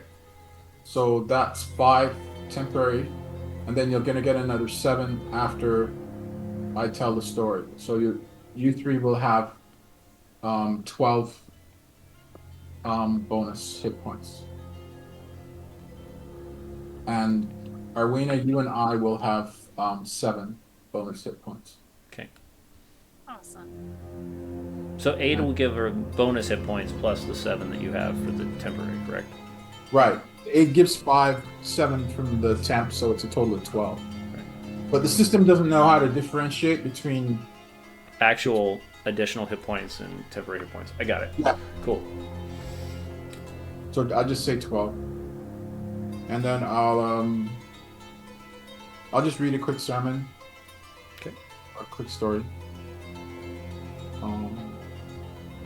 Way back when, in the ghost-haunted Velen Peninsula, there was a bard named Bartlett who plied his trade on the Queen's Road, selling tales and stories and trinkets to the folk he met in his travels. Bartlett was a wee little halfling, and he was a faithful follower of the goddess Shantea, and he made regular offerings to the goddess, and he made regular prayers to his Earth Mother. One summer day on the Queen's Road, Bartlett came across a strange sight. 2 banners faced each other on this river, with a bridge between them. On one side was a huge fluffle of rabbits, wearing chainmail armor and wielding all manner of nasty, sharp implements. A bloody carrot was on their banner, and the ground reverberated with the beating of their feet. Bum, bum, bum, bum, bum. On the other side of the bridge, under a bleeding claw banner, was a huge set of badgers, also in chainmail and wielding all manner of nasty weapons.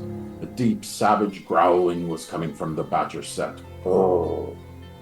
Bartlett, somewhat bewildered, sent a prayer to Shantea. So I go on for 10 minutes. Then I finish. So the wee halfling stood on the bridge with his new title, Bartlett, the peacekeeping bard, holding a brand new treaty and carrying a bag of carrots and a bag of strange bloody bits. The badgers and rabbits gave a great cheer. Bartlett breathed a sigh of relief.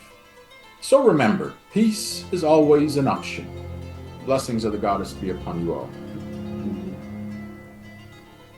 And that smell of autumn leaves kind of brushes through the hook, line, and sinker, and each one of you feel a little more inspired as you're ready to trudge out into the snow as the blizzard continues to pick up speed and density. And that's where we'll pick up here after our break. Alright, everybody. Before we go, of course, let me make sure that we give a shout out to our new sponsor, Monument Studios, who's currently doing a Kickstarter. They have over 5,000 Hollywood quality audio files that you're able to utilize and mix and twist around, make awesome music. Also, Chris, if you have any artwork you want to show before we jump in. No, I wasn't drawing. No worries. All right, well, if that's the case, we'll see you guys back in just about 10 minutes.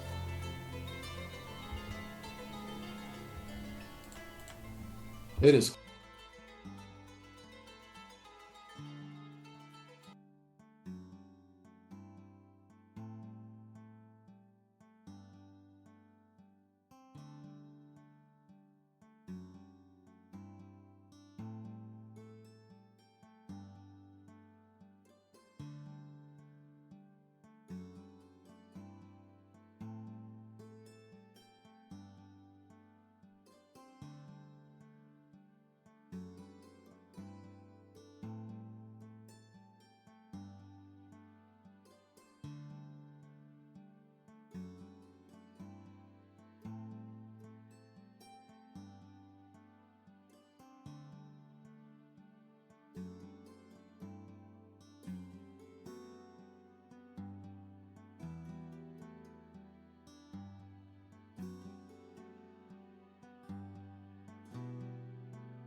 And we're back. All right. So as our party is gathering their final things at the hook, line, and sinker, now we have, and they're getting ready to adventure off into the blizzard that is currently flowing out, or just billowing outside. What would you all like to do? And are we heading directly, or is there any diversion that you're planning to go on during that? Erwina will instinctively, as she does, run her hands over her cloak, casting mage armor on herself as glowing golden armor forms around her. Okay. And then also we'll prestidigitate her cloak so it's warmer against the winter weather.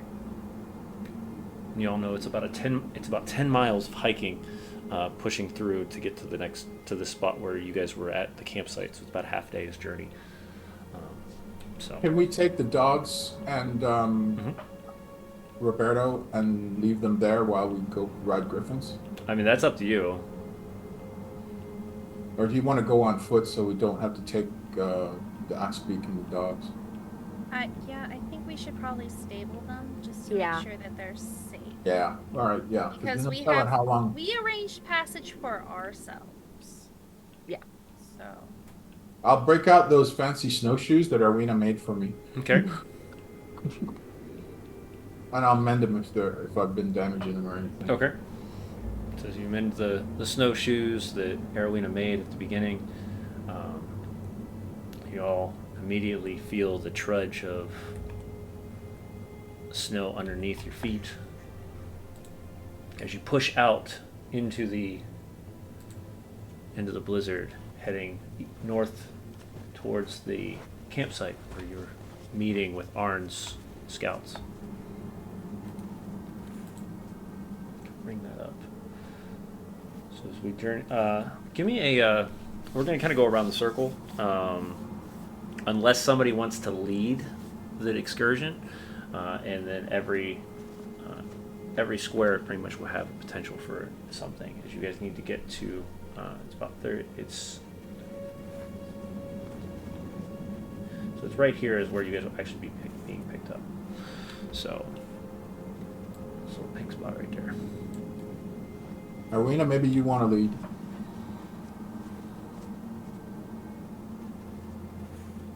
I think you have the highest survival. throw a little bit of that star juice on it. Okay. 21. 21. The first set is the first hour or so is pretty easy. Though the wind is heavy and the snow is continuing to come down, it makes it easy for you to find areas where the snow is dense and you're not sinking in it. As you push through, your shoes are holding up and everything seems to be well. All right. For this one, though, we're going to have somebody roll me a d6. So anybody want? We'll go Benji. Roll me a d6. Look like 5.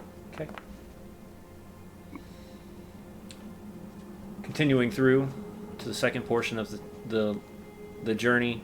Is there anything you are looking for? Anything you guys are wanting to keep eye on while you're trudging through the snow? Anything you're hunting for as we're moving through? How far away from town are we? At this point, We're only an hour away, right? yeah, you're only an hour out. Okay. Can I? And we have like the tree line on the side of us. Where you're trudging in, it's tundra, very sparse trees. Even most of the green is either covered up by snow, and you can see pieces of it kind of peeking out of the edges of this, like underneath the snow. But otherwise, this is just nothing but hills of tundra heading up into the mountains. I just like to make a quick check that we're not being followed, or Okay. Give me a perception. if anything is sneaking towards town. Okay, give me a perception. 22. Give here? No. Everything seems to be good. Keeping your tracks covered, you're able to keep careful. Here, we're gonna roll me another one for the second portion of your journey. It'll be 6 total is what we're gonna be hitting.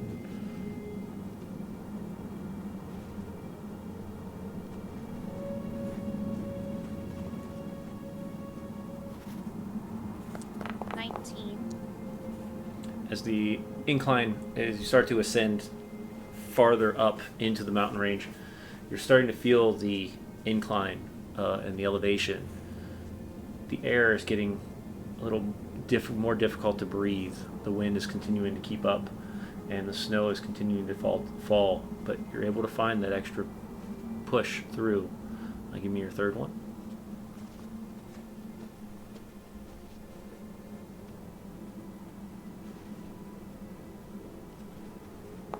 25.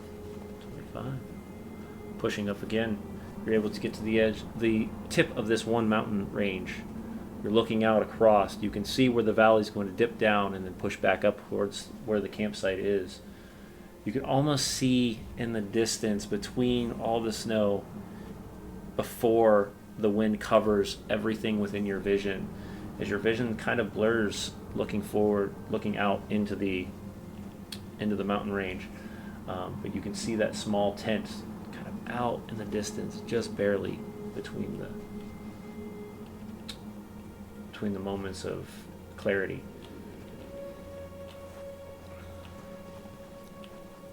Sturm, this is starting to feel similar to that pilgrimage that you did when you first came back. You can start to feel those reminiscent moments of pushing up and down the mountain, trying to get back home, what felt like forever ago. Castle, roll me a d6. You got it.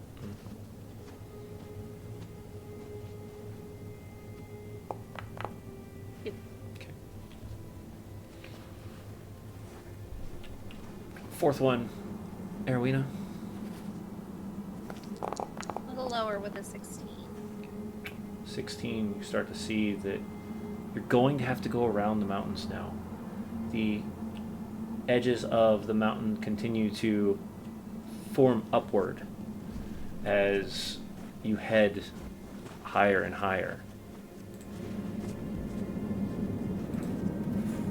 You're coming to cliff sides on one side, and then of course placing yourself against the mountain. About 25 feet or so from the cliffside to the mountain itself, you're able to wrap around heading up towards where this campsite is. But the snow is getting worse.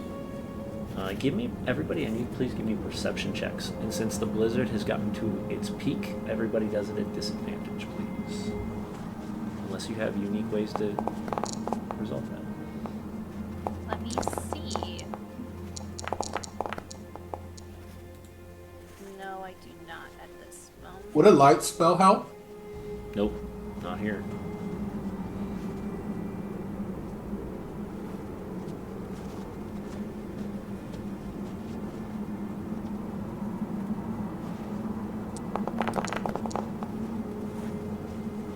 Nope.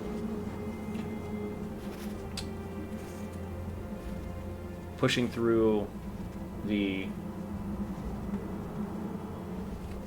mountain range, the snow continuing to push down, you're able to keep balance.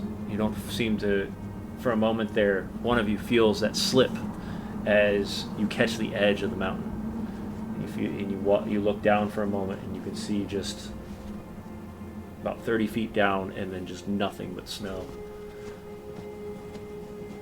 The wind continues to pick up. And for a moment there, you thought you saw blue within the wind itself. And you all get an eerie feeling that you're being watched.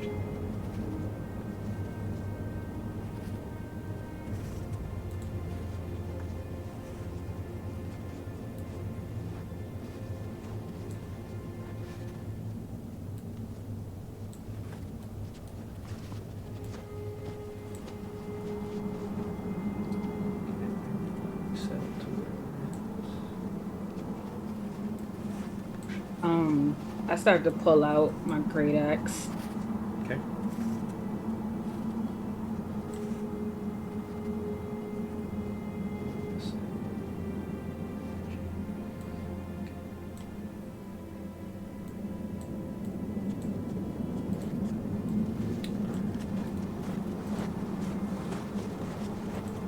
Did we see their tent?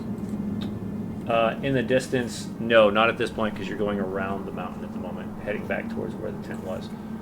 Okay, I just keep following Irina then. Okay.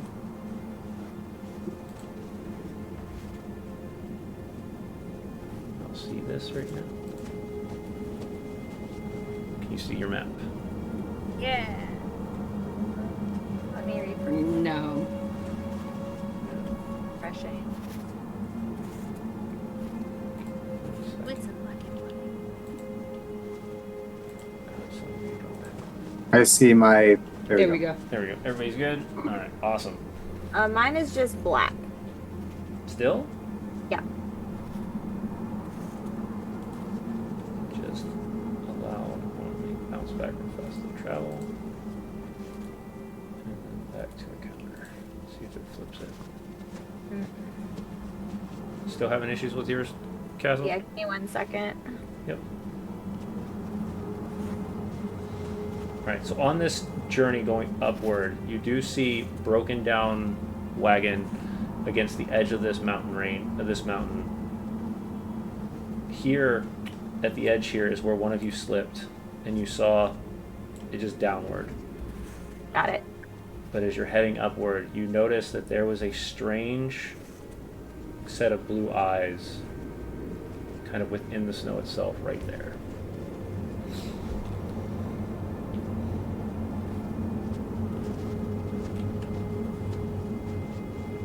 Kind of let you all spread out.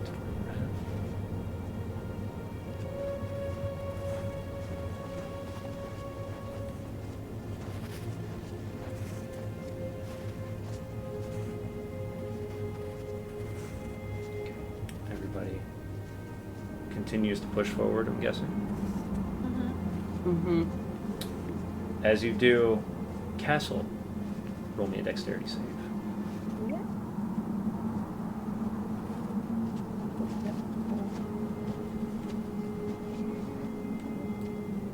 My sheet went away. Hold on. Good.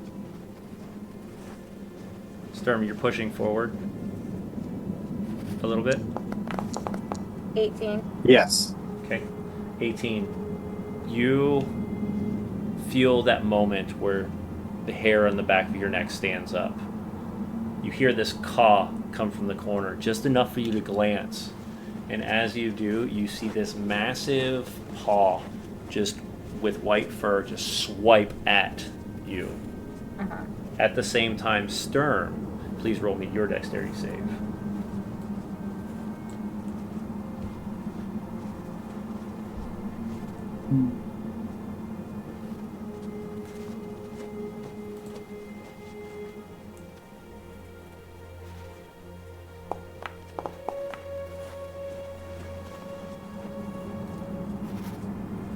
$18. Same. Only yours was both coming together, trying to grab you and pull you into the blizzard itself. As you see two massive creatures standing there, the blue azure eyes and these massive horns curling down over their head, standing at about 9.5 feet tall, razor teeth, gray skin, kind of curled lips, and their face kind of sunk in a bit. White fur, covered partially in pink, as you can see the blood has been caught to them. And we're going to transition that to the screen here. As two Yetis have been prowling, watching you against the snow itself, preparing to attack. All right. Abominable. Let's put everybody in combat. And please roll me for roll initiative.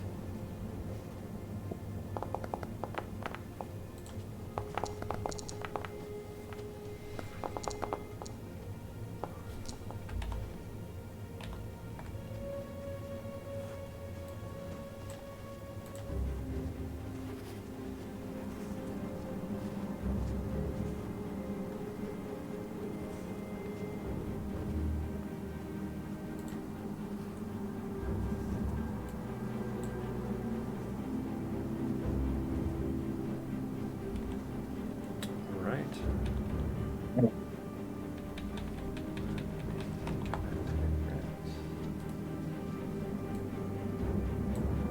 Visual missions begin. Benji, seeing Castle flinch for a moment, catches your eye as you look back and you see the massive creature just standing there right above Castle, getting ready to attack. What do you do? I just look back at it real, like, kind of how a dog just looks at, things it hears. And I see once I see Castle flinch, I immediately go into a rage. I'm gonna walk over here, or run really, and I'm gonna swing at it. I'm gonna hit him with the 2-piece, Hit him with the 2-piece. Hit him with the 2-piece. I forgot everything I could do. Hold on. -5 with advantage. That is a 9. 9. Easily able do to a 5. keep out of the way. The Yeti, kind of with the movement of the snow, able to almost control, utilize it as it's part of its body, moves out of the swing as it's wildly swung. Jinjek, you're up. Sturm, you're on deck. I'll touch my necklace and fire off a Blessing of Shantaea. Okay. Targeting the usual suspects, 1, 2, and 3.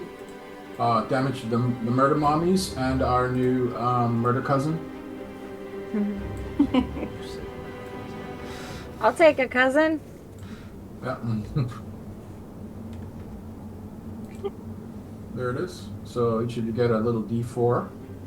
I know it's only a D4, but Hey, Hey, every little bit helps. we'll take it. Has everybody turned theirs on yet or no?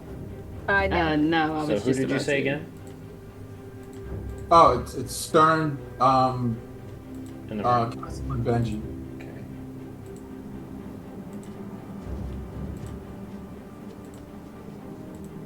Then for my bonus action, I'll say, seems like a good time to call a pestle.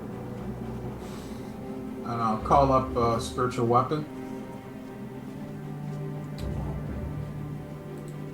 And then I'm gonna bash that bastard on, well, I think the monks have that one under control. I'm gonna give Stern a hand. I'm just going to use the wildfire spear. Alright, and which one are you putting it on? The one on Stern? The one facing Stern. Okay. So he'll get this. Okay. It's a 17 to hit. 17 does hit.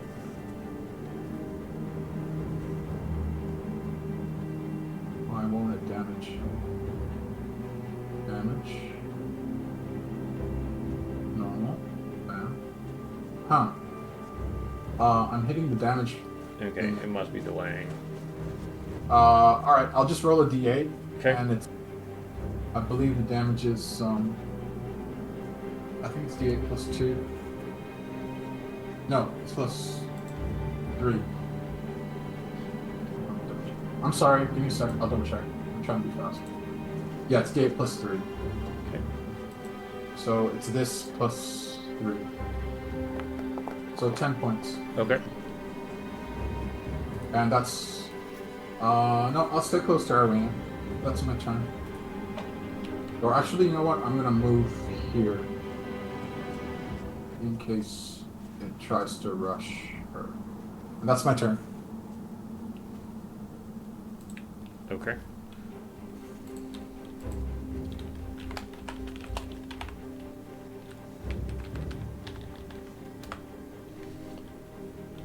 Right, and then that brings us to our Yeti. This one is the one swinging at Castle, and that's gonna be...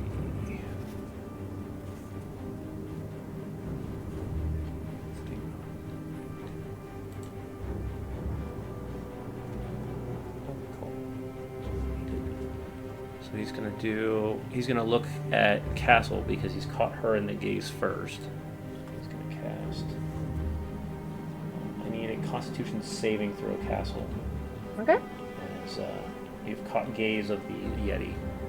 Those bright blue eyes caught a hold of you. 24. Easily able to shake off as you feel your body start to kind of tense up. You're able to shake through it. And he's going to join that with a swing at both of you. First one's going to go at Castle. Normal. Nope. It's going to miss. Second one's going to go. And you did it at Reckless? A Reckless, yes. Okay. Oh, God. Where's Shantae when I need her? Yeah, it's going to hurt. Alright. And that's going to be...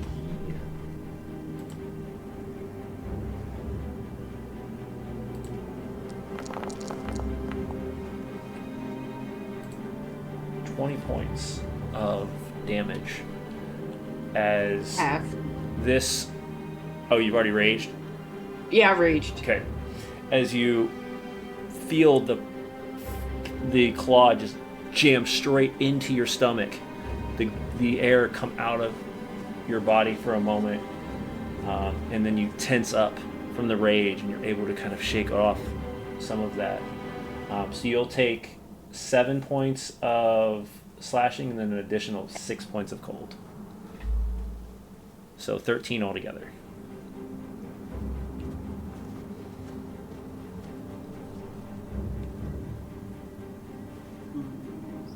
Unless you're totem. I'm totem, so Are you bear? yes.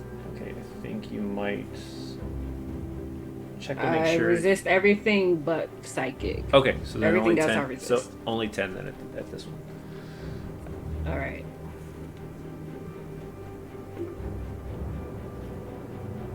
All right, and then yeah, that brings us up to Sturm, staring How far another away- Yeti in front of you. How far of a drop is it? This is down, right? Yep, 30 feet. How far? How many? 30. 30 feet. Okay. I'm going to sheath my battle axe, and my hand comes back up after I sheath it, filled with runes, and runes will light up under the Yeti's feet, and I'll raise my hand up, and at the same time, if he doesn't make a saving throw, the runes and he will rise up again. I'm going to be casting levitation on him. Okay. Let me tap that for you here. There you go. One creature or loose object of your choice. See within range. It's a con saving throw. All right. Misses. All right. He is now Let's 20 feet in the air. go.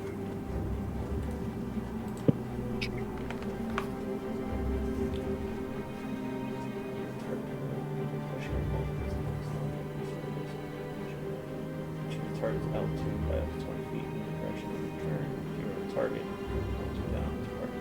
Otherwise, you can use your action to move the target, which must remain within the spell's range. The spell ends, the target floats gently to the ground. It's still floating.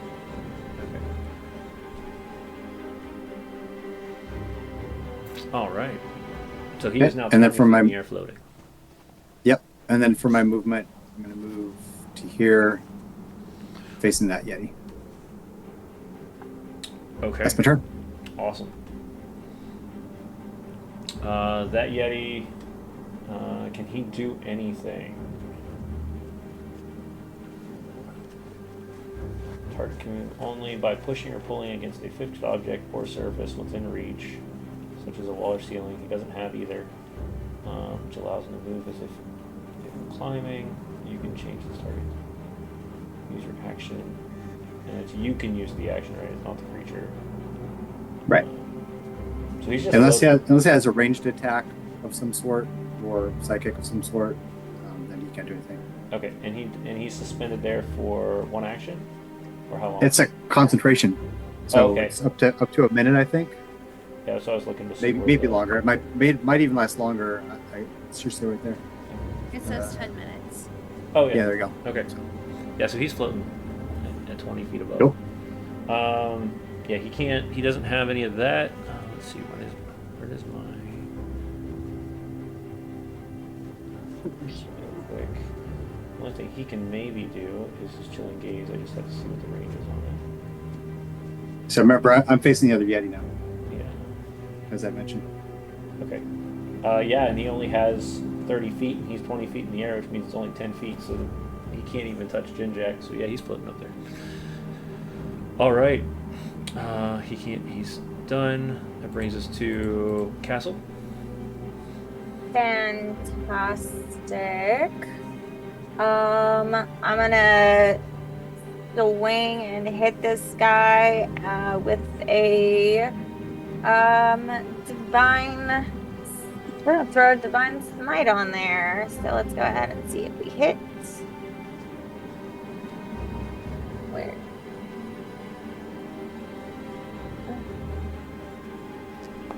Nat 20. Yeah, and we're gonna 100% put that divine smite on there because it's gonna be That's ugly. my wife. Let's go. All right. See what damage we got. All right, let's go.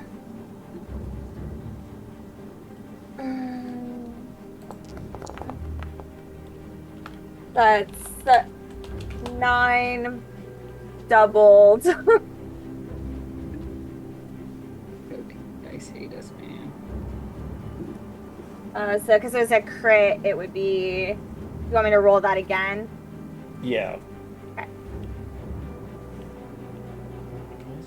So that's 9, and then another 2.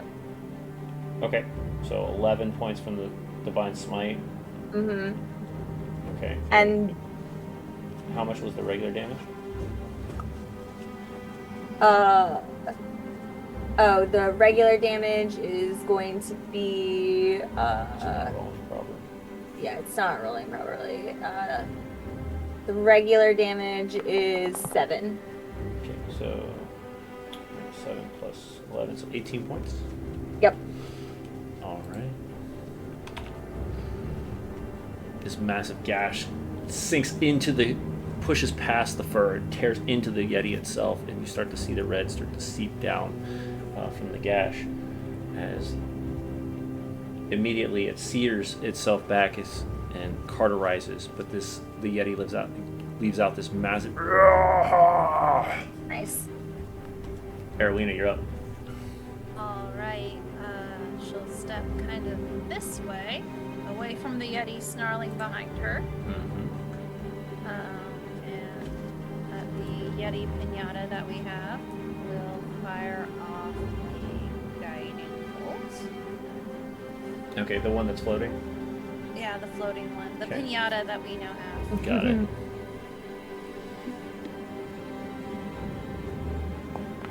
For a 17. 17 hits.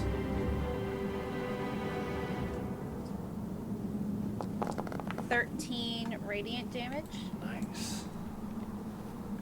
And then as her bonus action, she will enter archer form Archer form. Okay. as light starts to just emanate from Emanate her from in around. this endless storm. All right. And that brings us to the end of round 1. With that, the wind continues to pick up, and you hear that echo from the Yeti that Castle had stabbed just start to pulsate through the mountains, and you hear in the distance as another one returns that echo, and you know that there is something coming. All right, round 2. Benji, you're up. Jinjak, you're on deck. Oh man. All right. I didn't hit the first time, so I'm gonna try again. Okay. I'm gonna do everything the same. -5. The advantage is 17 to hit. 17 hits. Okay. Plus okay. Plus 10. Oh, and I didn't add my rage, so it would be 22. Okay.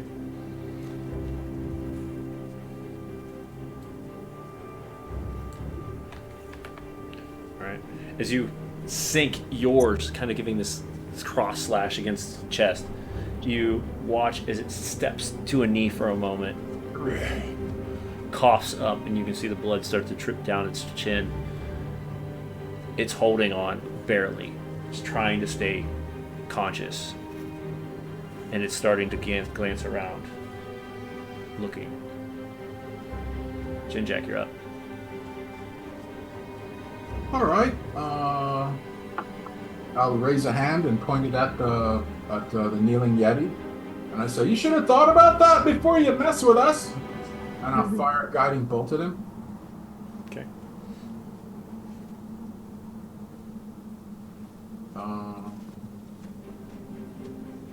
It's normal. Is a 15 hit? 15 still hits, yes. Okay, then he'll take. Come on. 22 points of holy smokes. Whoa! What did I say? Yeah. Well, Jinjak, how would you like to kill this Yeti?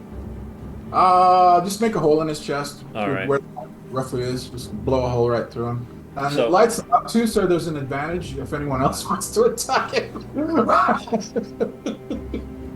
So as you see the cross section of where both Castle and Benji cut through the Yeti, leaves this gaping hole. Jinjak targets it with the guiding bolt, and as he does, it barrels through and out the back end of the back of it. Just this hole about this big, just the Yeti laying on the ground, dead. The other one still frantically just trying to get footing to move, but unable to in the air. The other one, he gets to. I'll move the pestle up and smack him with it. Okay. You get advantage because of Erwina's guiding. Because the guiding bolt. Oh, okay, great. Go advantage on the pestle attack. Oh, that's a 22. Hits. All right. This is D8 plus 3. So another 10. 10. And that's my turn. Okay.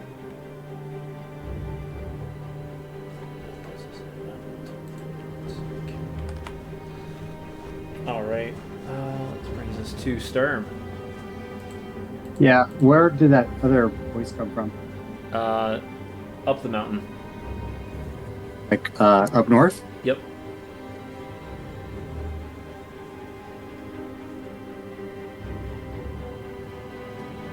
I'm going to go ahead and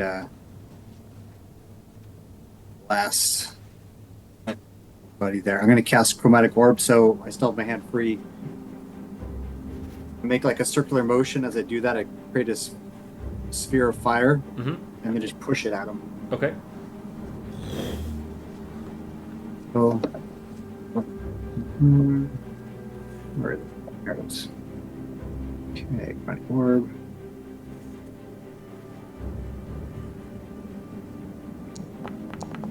Uh, 13 hit him? 13 does hit. Oh, excellent. Okay, so fire damage. I didn't roll so great. 7 points. Okay. Is it 7 points? Yep, and then I'm going to move, since it came from the north, to the south. Okay. That's my turn.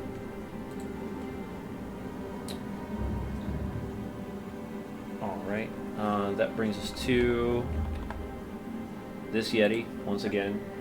So, I don't know how this exactly is going to work, but I need to ask you a question, Jinjak. Is your spiritual weapon material? I assume it isn't because it can't be attacked. Okay. I mean, Can it be grabbed, Yeah. though, is the question. I always assumed it wasn't because you can't attack the weapon itself, but only a dispel magic will take it out. Got it. Okay. Good to know. Doesn't help the Yeti, but good to know. So the Yeti just continued floating there in the essence, not able to, but he is going to look.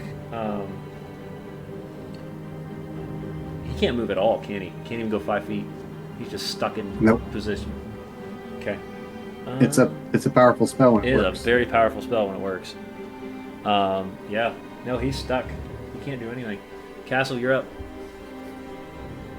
Fantastic.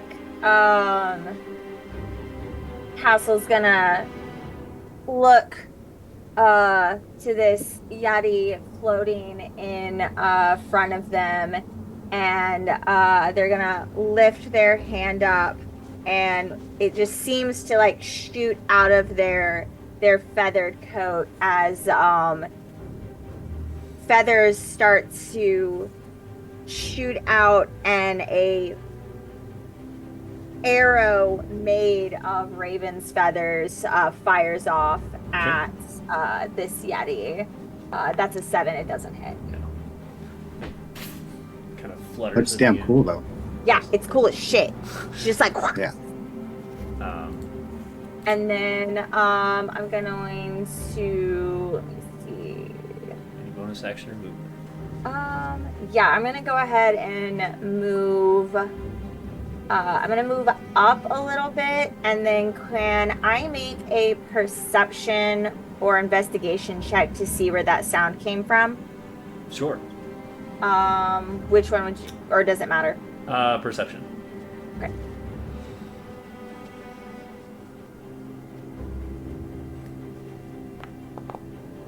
No, 6. Okay.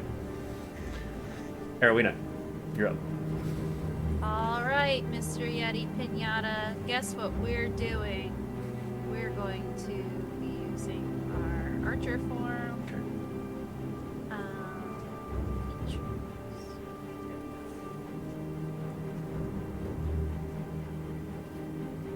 Features. 19. So, as her bonus action, she does 7 damage. Okay.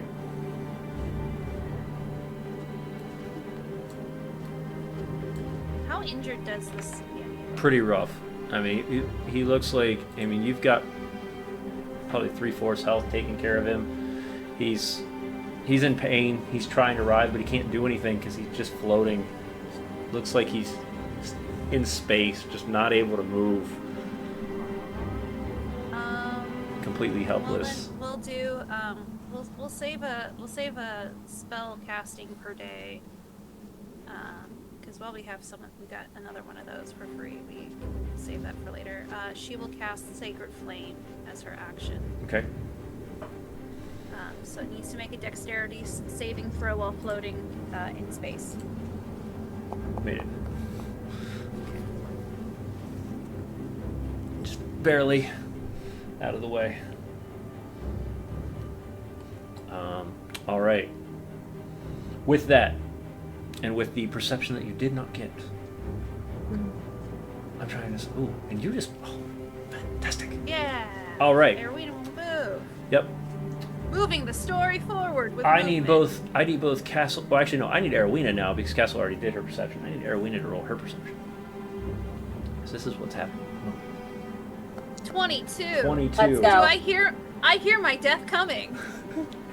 As you stay there for a moment, right, and you plant your feet, and all of a sudden you start to see a shadow start to come below you. As you look up, the third one is jumping from above here onto the two of you from this point. As the third one springs off and tries to land on both of you. I need both of you give me dexterity saving throws.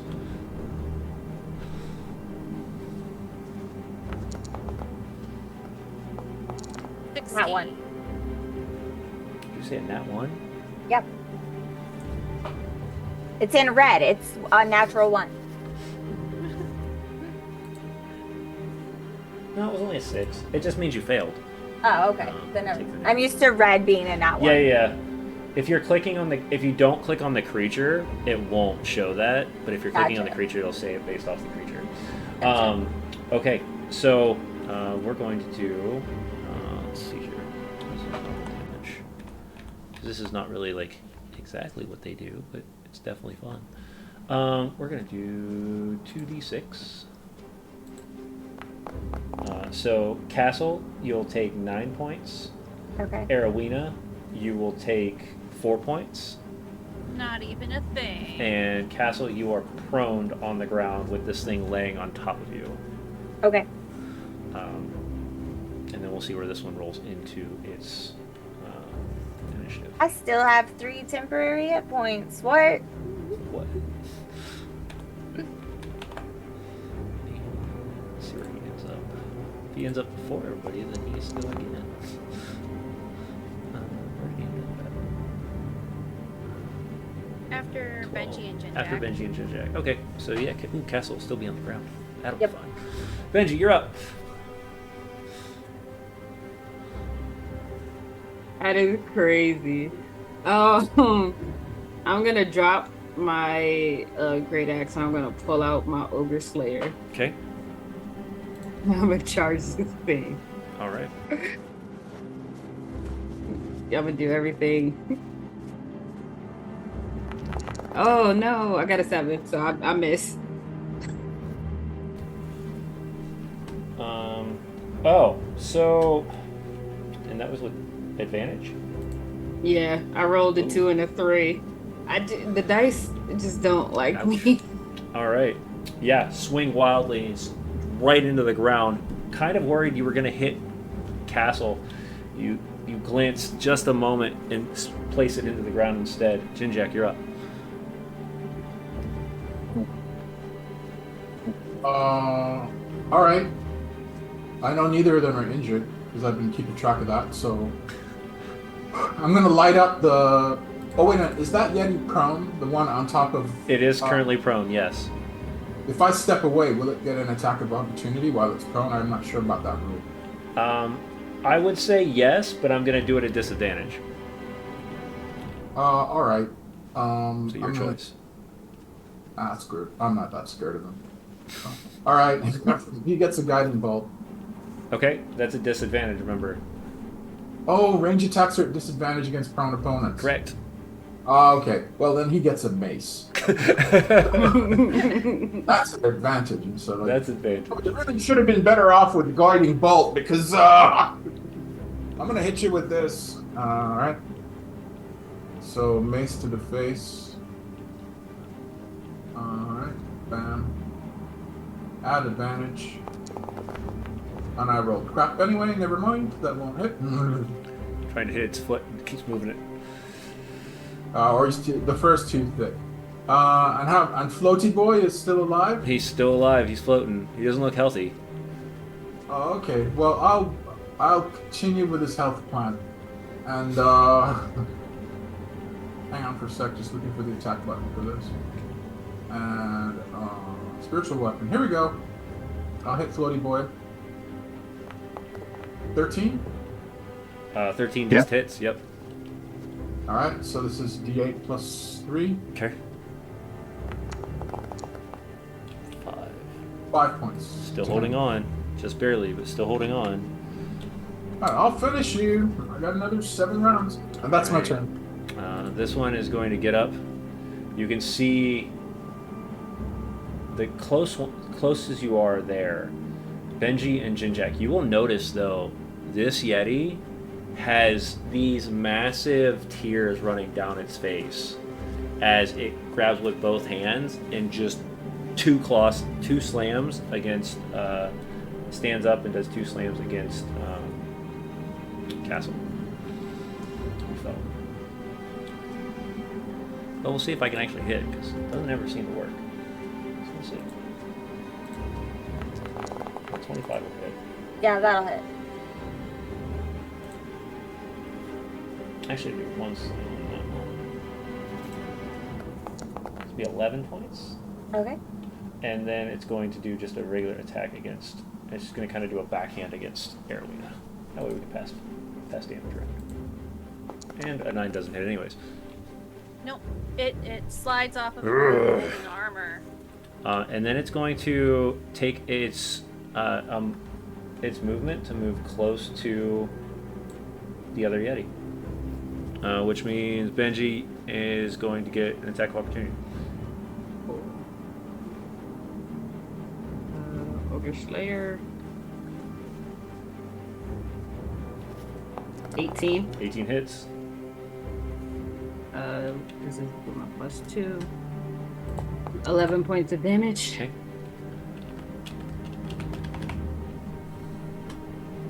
Oh, this is a large creature, right? Yes, Oh, I believe it gets more damage added onto it. correct.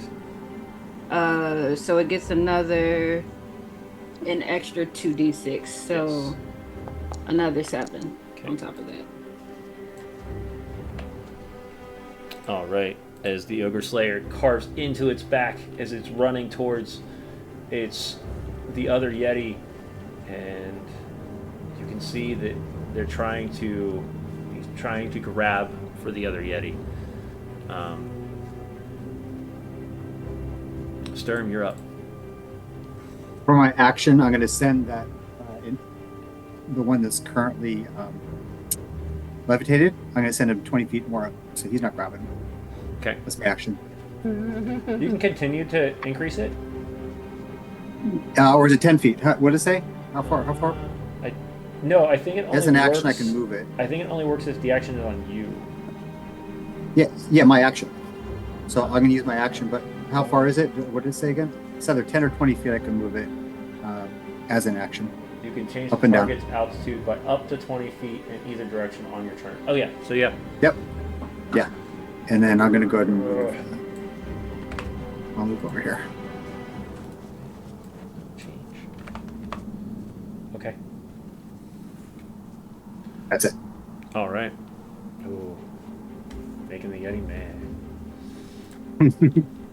All right. That brings us to that Yeti, who now is 40 feet in the air, looking at the other one. You keep hearing noises back and forth in Yeti.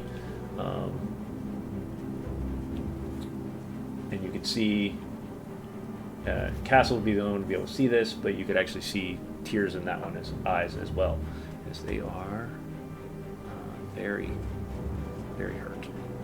But he can't do a thing. Castle, you're up. Fantastic. Castle's going to use half her movement to stand up, and as she's standing up, just like cracks of lightning start like coming up from her body as she looks at this thing and is like, "You're not going to do that again," and I would very much like for it to make a Constitution save as I cast Thunder Wave. On the new one? Yeah. Okay. You said Constitution save? Yeah. DC 12. Great.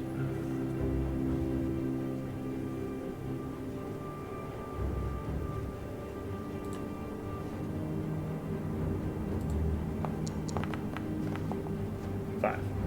It's gonna take 8 thunder damage. Oof.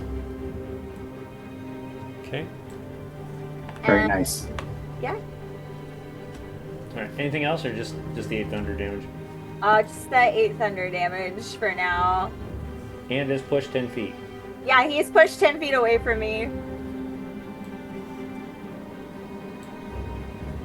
So now underneath the other one, not able to reach it. I don't know if this Yeti had anything on it, but anything that was unsecured on this Yeti also goes flying 10 feet. Okay. Any unsecured objects? It said nothing on it. Okay, cool. Nope. Like my cell phone. And my cell phone. That's what he was truly crying about. Was Yeah, his cell phone.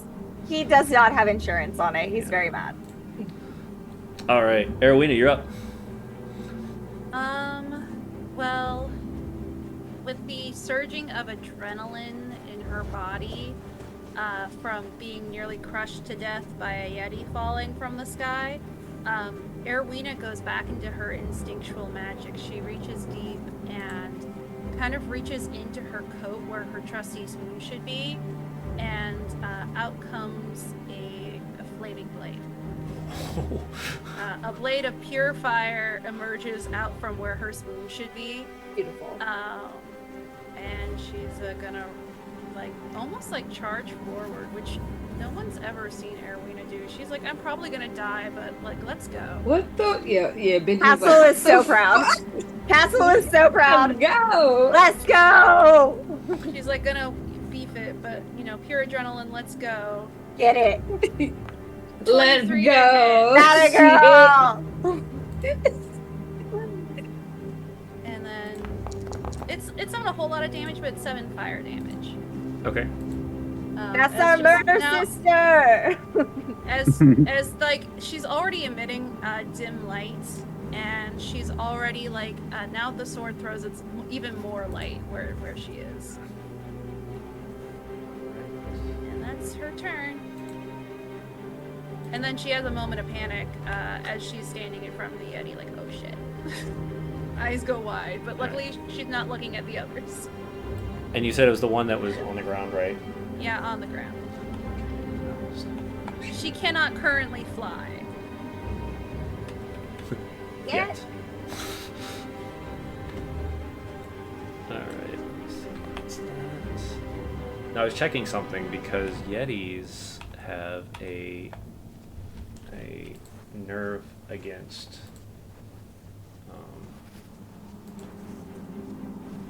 fire.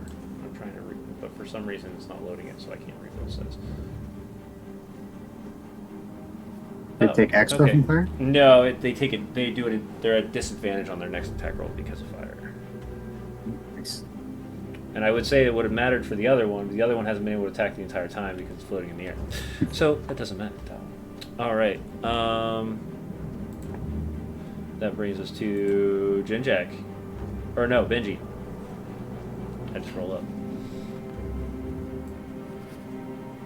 As that Yeti is still floating in the one's floating in the air, the other one is knocked back from the thunderwave. Can't do anything about the one floating, so I'm gonna just run up. I look to Erwin and I'm just like, yeah. And then And there's just like a slight look of like terror in Erwina's face. And that's you're always supposed to feel that. And Nope. yeah. Nope. if it's from being face first with a monster, or she's now holding a literal burning sword, that's neither here nor there at this point. Is it actually a sword, or is it like a burning spoon? It's a burning sword. Oh, okay. It's like deep celestial light. Okay. I didn't describe it very well, but it is like almost like the dark of night with celestial constellations in it. Okay. It burns with the heat of a small star. Got it. All That is right. cool as shit. We love it. Is this thing prone? It is not. Was it knocked? No. No. It's not back. All right. It's Well, not pushed back 10 feet. It just slid. How- You can see it slide in the snow. how's it looking? He's not looking bad at all. All right. Well, I'm gonna have to hit him with a 2-piece then. Hopefully, I can hit this time. Come on. 19. 19 hits. Great It's gonna look a little damage. Plus 12, and then 20 plus another 2d6. 29. Dang. How do you want to do this one? Can I give it to Erwina? I want her to have it. How are you setting it up then? I'm just like strike here, and I just carve it like I do the X thing that me and Castle did earlier, and I'm just like stab into it with the fire blade, and she could put her little spin on it. All right. I will say at this point, the creature cannot move. It's paralyzed until your movement. The only thing that would have happened otherwise is, unless somebody wants to take the kill from all the other turns, this creature is currently in that status of that last moment. The other one's still floating 40 feet in the air. I will mean mug everyone that tries to get close. Not Castle, Okay. but everybody else. They're gonna get the eyes from me. All right. Jinjak, you're up. I'm just assuming that she wants us to take it alive so she can keep it as a pet. So So I'll break out a crossbow and I'll shoot the one in the air. There Okay. we go. Good. 15. 15 hits. Yeah. It's 5 points of damage. And with that one, you watch it go limp. You're not fooling me. I'm gonna hit it with the pestle again. Oh no, I can't. Can't. It's out of range. You got it. Yeah, you'd have 20 to. feet up, right? Yeah, bonus feet, 20 feet up. You can do it. Oh, I can. All right. Yeah, you can move it as a bonus action. All right, then I'll pestle him again. Okay. 19 Beating- on the pestle. Beating a dead corpse. Okay, got it. Yes. Oh yeah, that. Oh, it rolled this time. So he watches this thing kind of float a little bit more in the air, but Blood dripping. yeah, blood dripping from where Pestle just slams into it. You can hear a crack from bone. Oh, I think it's dead. Stern. Sturm, you're up. I turn off the levitation, which is just a free action. I just turn off. Slams down on the other dead one below, or it's barely dead. Okay. So I'll move up next to Castle. okay, That's my turn. all right, Castle. Oh, I'm just gonna take my movement next to Arowita, and I'm like, "This is all you, girl. Take it." All right, Arowina with I think her first actual kill. What? She's killed with magic before. You have killed with magic, but you've never killed up close. Yeah. Yeah. Yeah, she put an arrow through Vinnie Jones's chest. I remember that. Yeah. Yeah. That's right. It's always been ranged. It's never been up close. This is a rite of passage. Let's go. Did you just roll a natural 20? No, No. I have a high bonus Okay, got it. because it uses wisdom. Yep. All right. I mean, you didn't have to hit it. You didn't have I to know. like attack it. But... Let her have it. Yeah. Let her have it. As the one that fell sits on it, you can see its head and part of its chest laying underneath it. Eyes still open, kind of growling at you, pain, blood's gurgling still out. What did you do? How's this end for you? Erwina will take the sword that looks like dark starlight, a dark night sky with all the constellations in it, and will almost like gently, with like kind of the grace that Erwina has, like just drive it deep inside with the key to remove stars. Mm-hmm. So, Yeah.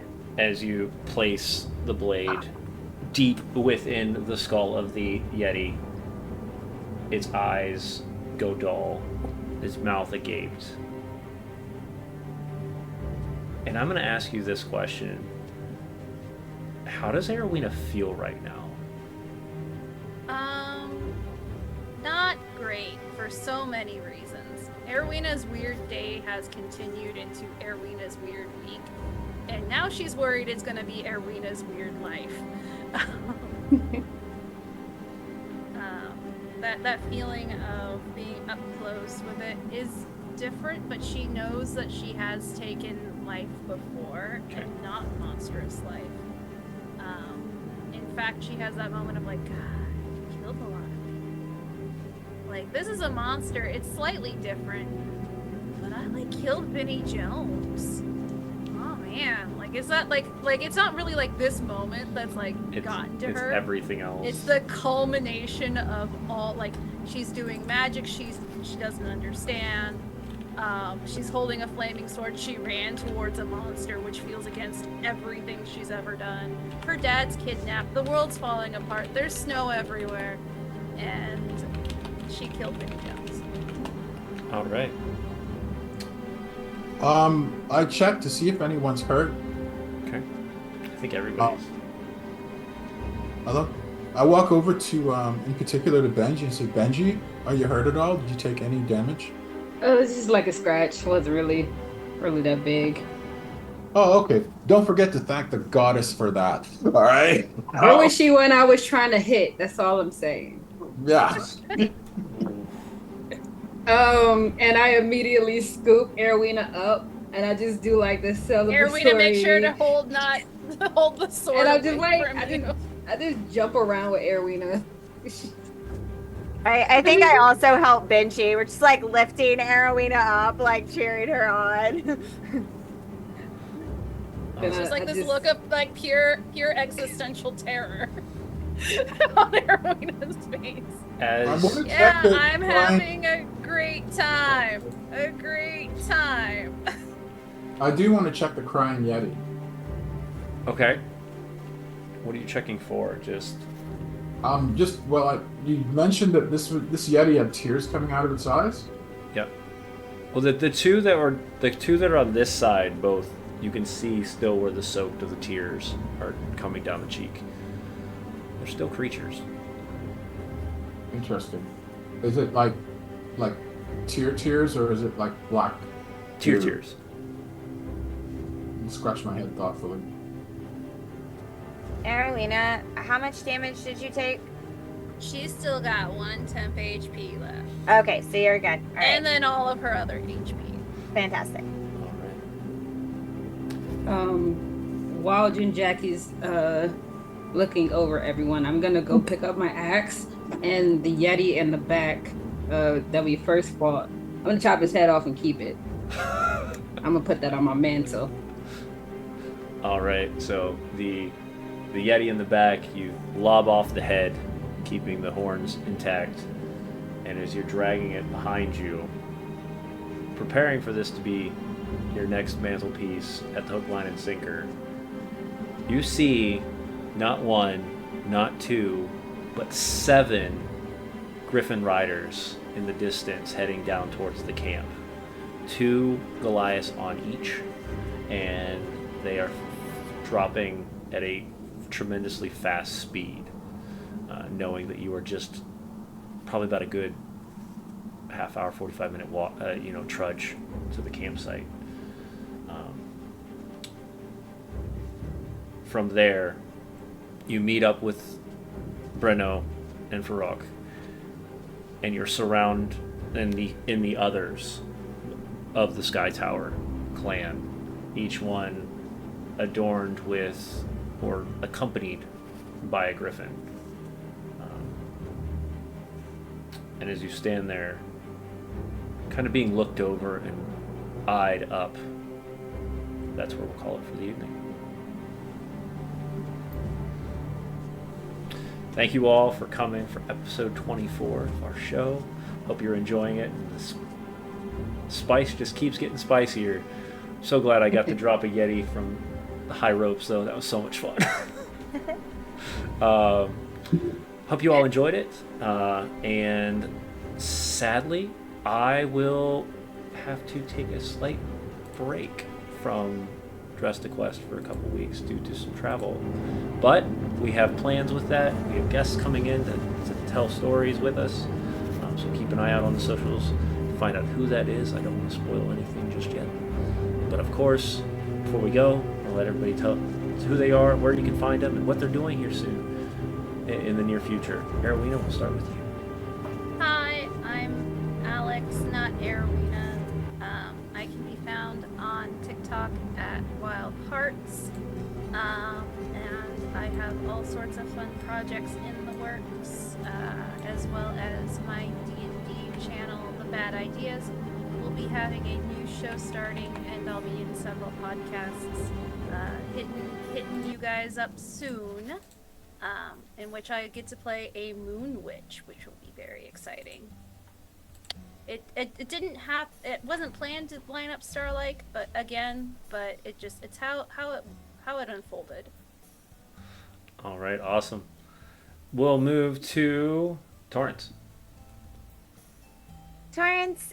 You can find me here on Twitch, playing some video games and having some fun at the Tiny T14, and on TikTok telling more stories and getting into some piratey things over there with my vampire character. And you can find me at the Tiny T14 on TikTok as well, and we will have some fun updated information about my D&D group here in the next couple weeks. Awesome. Eric? Yep. So you can find me on Dad Jokes and Dragons on TikTok. We have a bunch of new skits with new cosplay coming out next month. Otherwise, I will see you guys here in 3 weeks. All right. And Chris of Space?